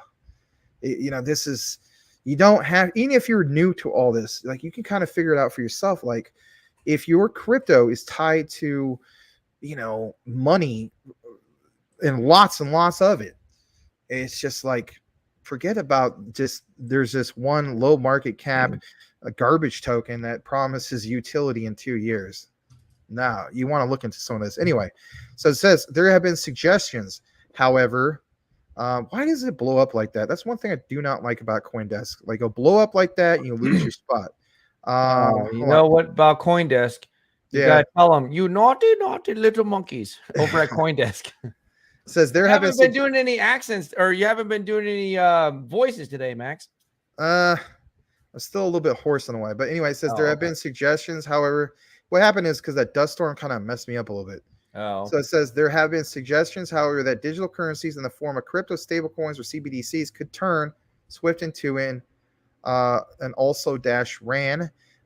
SWIFT therefore embarked on a series of experiments, and I like hearing this, in December of 2021 to demonstrate that it was ahead of the digital currency curve. Alongside its works on CBDC, SWIFT also explored tokenized assets, whereby assets like stocks and bonds are also transformed into tokens that can be issued and traded in real time. And then on top of that, so SWIFT said that it can serve as a single access point to different blockchains, and that its infrastructure could be used to create and trade tokens across tokenization platforms. Like we pointed out before, the tokenization of anything and everything. Now, a little bit more on Chainlink, because, you know, we don't hardly ever talk about Chainlink. And yes, I have to admit, I am not the most researched person when it comes to Chainlink, but I have recognized what has been going on with SWIFT officially adopting them or doing this partnership. I think is huge, of course, for Chainlink. Literally, I think the other day on the show, somebody had asked, you know, what do you think about Chainlink? How come you guys don't talk about it? Well, we're talking about it right now.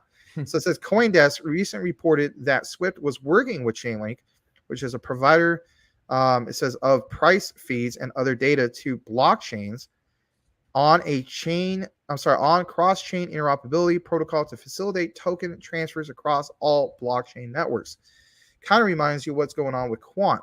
So I think this is absolutely huge for the ISOs, but in particular, it just makes you think, wow, this is really, really great for what key takeaway?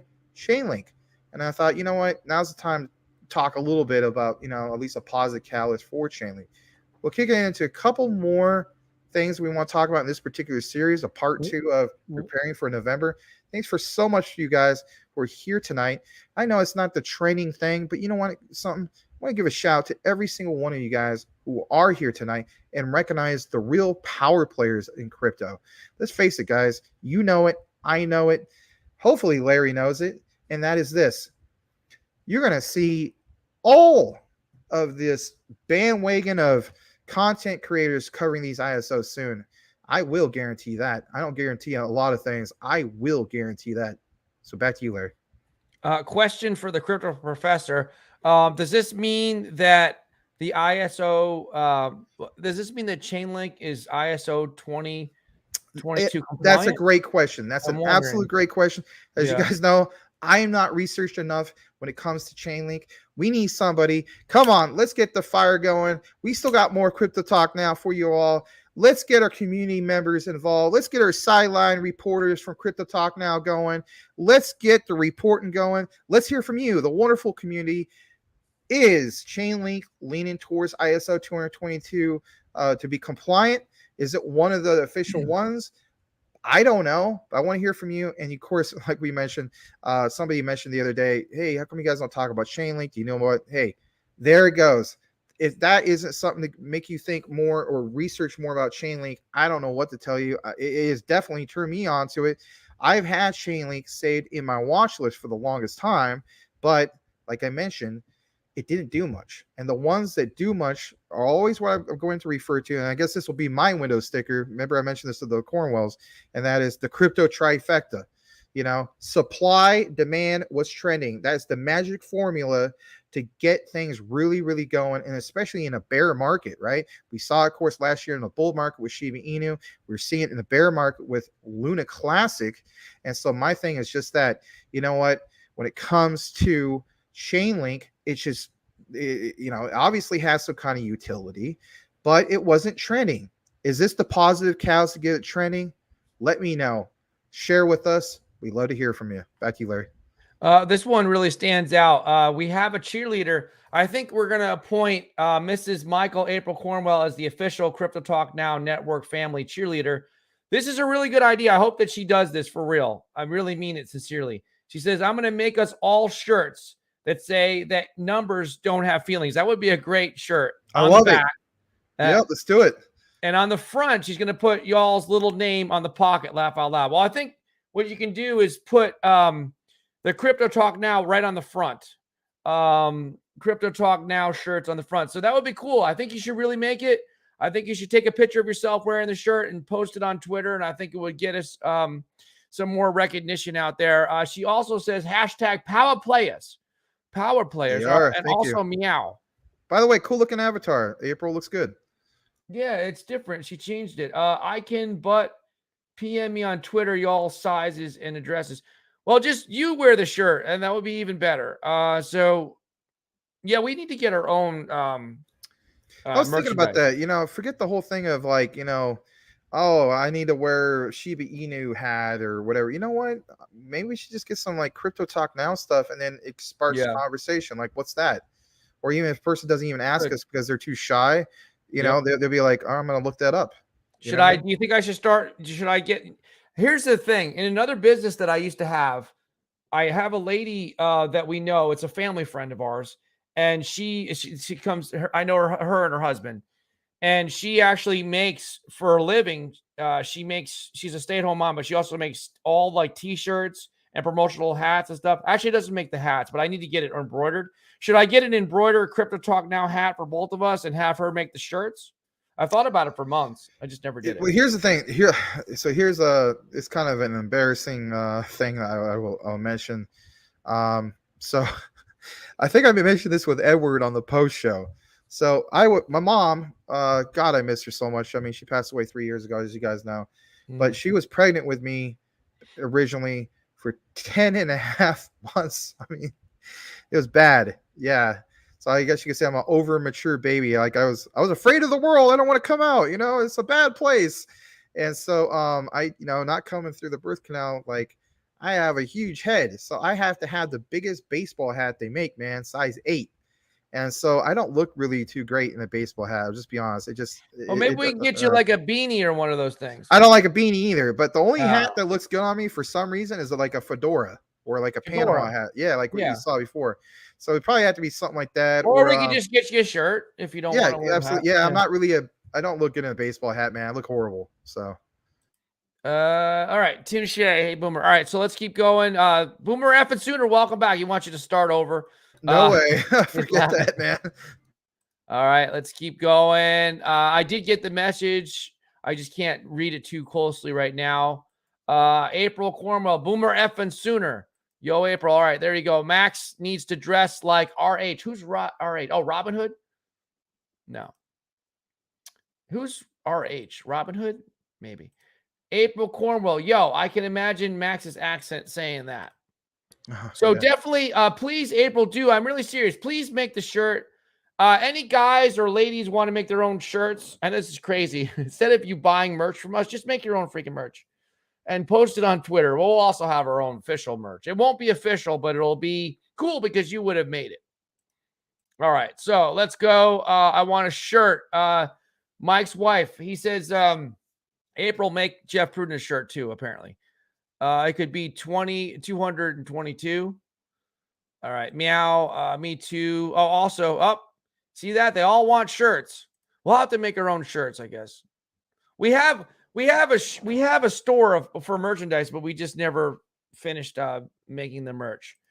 That's nice of you, April. XXL size, and I can just drive down and pick it up. That's right. You all live in Oklahoma. That's true.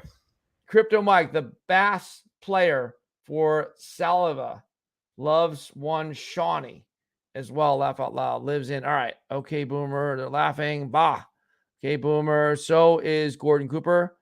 April Cornwell, I can find a big head hole shirt. All right. Jeez. Okay. It fits through the hole just fine. It's just it's on the hat. Maybe I'll show you guys. Maybe on camera it doesn't look too bad, but like if I turn my head and stuff like that, it doesn't look right. It looks bad.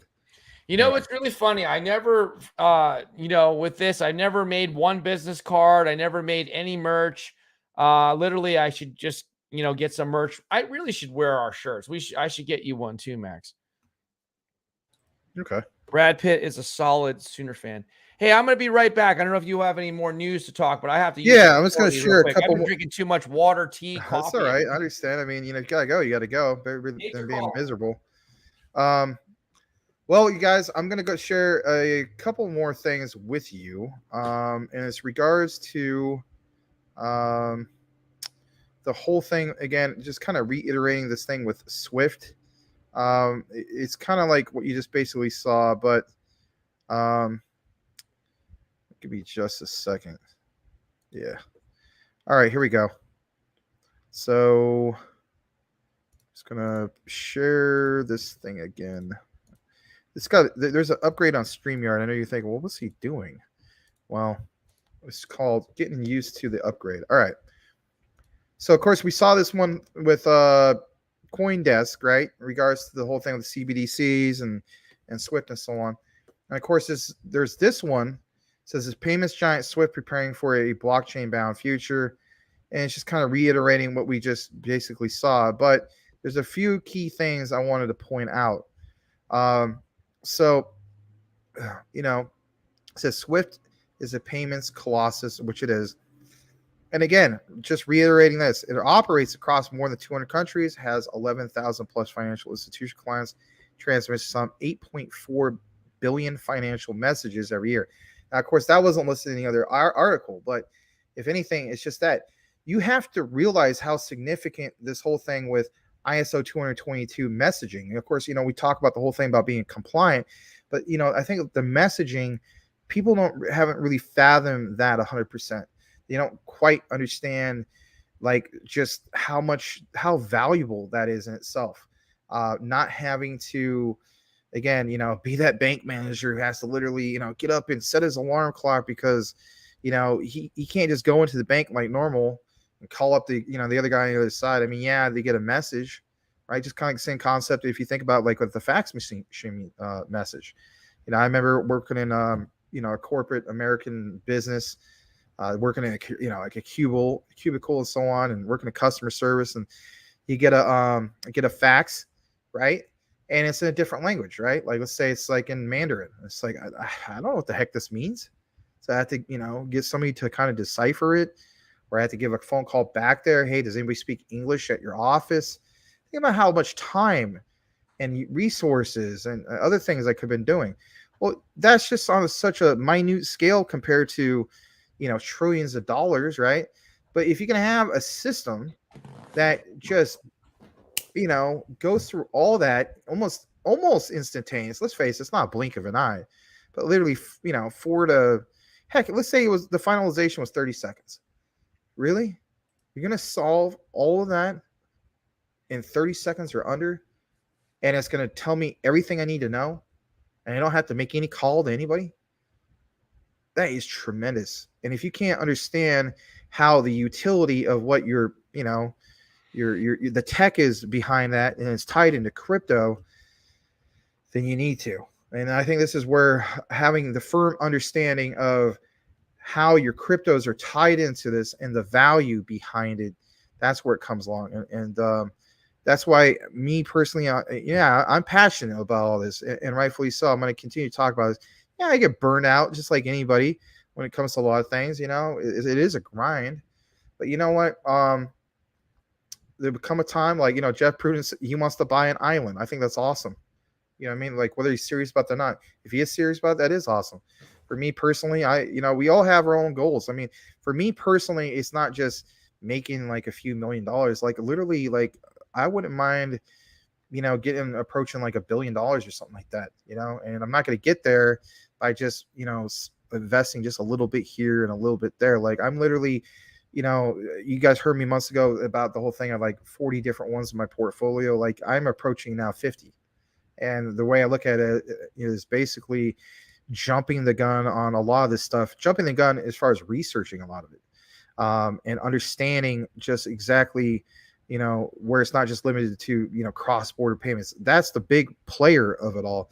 Also understanding like some of the ecosystems behind this, understanding how they're in Web3, understanding the APIs that are involved in it, like Quant, for instance. But anyway, I'm getting ahead of myself. The thing I want to point out is this right here. And that is, for instance, it says Belgium. It says that doesn't mean Belgium-based cooperative is immune to disruption tremors. It says critics have long maintained the interbank messaging system. Remember, we were talking about the whole thing from point A to point B. Founded in the 1970s, again, we're talking about, like, for instance, Swift, is old, flexible, slow, increasingly prone to cyber attacks. Again, I think there's too much emphasis on two key takeaways when people mention Swift when it comes to crypto for some reason. And that is, Swift is going away. It's being replaced. It's not being replaced. All right. It's literally being upgraded. Okay. And the other thing is too much focus on just, XRP is a lot faster. Okay. We also need to talk about how it's a heck of a lot more secure. So like it mentions right here, the old system, right? Swift basically made in the 1970s, old, inflexible, slow, increasingly prone to cyber attacks. And it's just that, if you are an elite cyber attacking hacker group, and you get the idea that, I heard on the news that, let's face it, like the Ukraine or something like that, they're going to be borrowing, I don't know, $5 trillion from Germany and whatnot. Wouldn't you want to try to, if that's your thing? I mean, I'm not approving of it or anything, but wouldn't you want to try to take your resources and get like even a smidge of that on a hack? Yeah, of course. Good luck trying to hack these type of huge transactions within 2 or 3 seconds or whatever, at most of 30 seconds. It's going to make it so much harder for the hackers and so on, and rightfully so. So it's not just about time equals money. It's also about the security behind it all. And anyway, I want to get back to a little bit more of this. It says, last week, in a sign that even entrenched legacy financial networks can't possibly change their stripes, Swift confirmed a proof of concept project with blockchain Oracle provider Chainlink. If all goes well, Swift's bank users could easily access, transfer digital assets on multiple blockchain platforms. Again, it kind of reminds you of the whole concept of what Quant is trying to do. So again, it said days earlier, Swift also announced it was using fintech firm Symbiont's enterprise blockchain platforms to improve its messaging for corporate events like dividend payments and mergers. These developments raise an intriguing question. Rather than engaging in a zero-sum struggle to the death, are traditional finance, right, TradeFi, and decentralized finance, which is DeFi, firms actually converging, for example, moving toward a common middle ground that includes tokenized assets, DeFi, interoperability, and yes, regulation. Now, of course, I know a lot of us think, oh, God, regulation. But when it comes to something with trillions of dollars being flowed between countries, of course, there has to be a little bit of regulation. All right. Now, I'm going to get into all this stuff about all these other threats and so on, because it's a lot about what we just talked. But I just wanted to bring that up to you guys as well. The next piece basically is this right here, but we already saw that. I wanted you guys to just take a moment, which is like, I don't know, it's like 6 minutes and 4 seconds basically. And of course, that's what we covered earlier. But last I wanted to show you was this just right here in regards to Casper. Somebody mentioned it earlier. It's nothing like a huge pump or anything like that, but I did see it was up about 6.5% in regards to Casper, and it is considered ISO 222 compliant. And so I think it's pretty decent for them. I mean, I've had, of course, Casper added to my watch list a while back because you guys were constantly talking about it. Just haven't researched it enough compared to like some of what you guys have done. We're going to take, of course, a brief moment. We're starting to wrap things up. But I want to just kind of refresh to see what's going on with the market. We'll get more into, of course, Cardano. We're kind of leaving it on the back burner, if you will, because it's kind of hit or miss with them. But they have been trending. We'll get into why they've been trending. That's going to be on another part of this series. But I want to look at the 1 hour and the top 100 real quick, and look at that. Terra Luna Classic is up about 1.18%. It doesn't seem too significant, but maybe, like I mentioned, for some reason, when we get into Thursday, for some reason, going into Friday, it's not too bad when it comes to Luna Classic. So I'm going to click on this for just a brief moment. And of course, on that 1 hour, even Casper's up there. So let me pull that tab up. On the 24-hour, of course, Casper's second best on that list. And then in regards to the watch list I have here, which is roughly about 250 cryptos, we have Defiance. Ellipsis was briefly in the news when it came to like Luna Classic and all that, just for like a couple days. There's ALBT, of course. Shout out to you guys who were in that. Tim Shea was talking about a lot earlier that it was up, and he also, of course, mentioned Clearpool. We'll keep an eye, of course, especially on those. Be out on the lookout, I should say, for some more Clearpool content. I'm going to try my best to cover it, cover it more often. Kind of bring in where I left off, if you will, when I was just MaximusCrypto before he joined up with Larry here at Crypto Talk Now. So the ones you're going to see a little bit more from my end, what I used to cover a lot is definitely you're going to see more Clearpool. You're going to see more of Zilliqa's Metopolis, not to the point where it's just annoying or anything like that. But I mean, if I see anything that is like newsworthy, I definitely am going to post it. I think there's a lot for me to catch up with Clearpool. They're doing a lot. I mean, I'll just put it that way. There's a lot to be reported on, multiple positive catalysts with them. And it'll give you an idea of what exactly is going on with them. I will tell you this much. I do know that their mainnet, as far as the staking, is going to be live maybe in a month or so. I could be mistaken, but I'm really, I guess you could say, excited about that, because my thing is this. Originally, Clearpool provided, get this, 100% APR staking, and that was one of the biggest incentives for getting Clearpool on KuCoin, right? I did multiple videos about that. So if they're going to bring that back, even if I have to commit to like 6 months to a year to get that, I'm cool with that. And, because I mean, I have multiple bags because I DCA'd multiple times into Clearpool. So I'm more than cool with that. But again, it's going to mean me basically removing my Clearpool from KuCoin centralized exchange and just put it right on their Clearpool mainnet. And if I had to commit to a year, I guess you could say I'm cool with that. I don't have to do the whole, my whole entire, 100% bag. I just do like half of it or something like that. And that way, if this thing goes to new all-time highs, then as the saying goes, I'm going to take my profits along the way, and rightfully so. So I'm going to stop share on this. Let me see. I'm going to actually, how about this? You always do tell me, Larry, to do this. So with that said, how about you finish it through the last bit of the comments? And Larry, if you want the closing statements, it's all yours, my friend. Okay. All right. Thank you. So let's get to the comments again. Damon Vargas, is it Link the top Oracle crypto? Seems like it's used on every protocol out there. Boomer F and Sooner, any news on HBAR? Don't have a lot of news on that. Maybe there is, but I can't really answer that at the moment. So thank you for the question, though.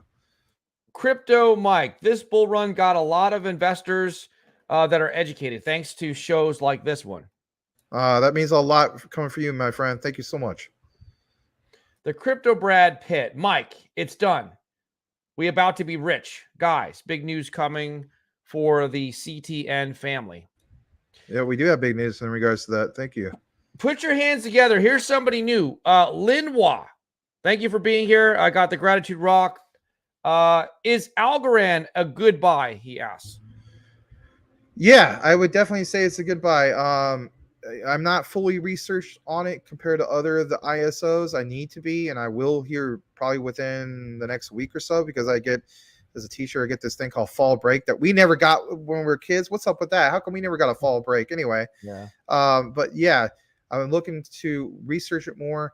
But just from a price point of view, absolutely is a good buy compared to where it was in the bull run last year. Yeah, I mean, you're getting it for fractions of where it used to be. So yeah, I would definitely say it's a good buy, not official financial advice like it says on the bottom of the screen.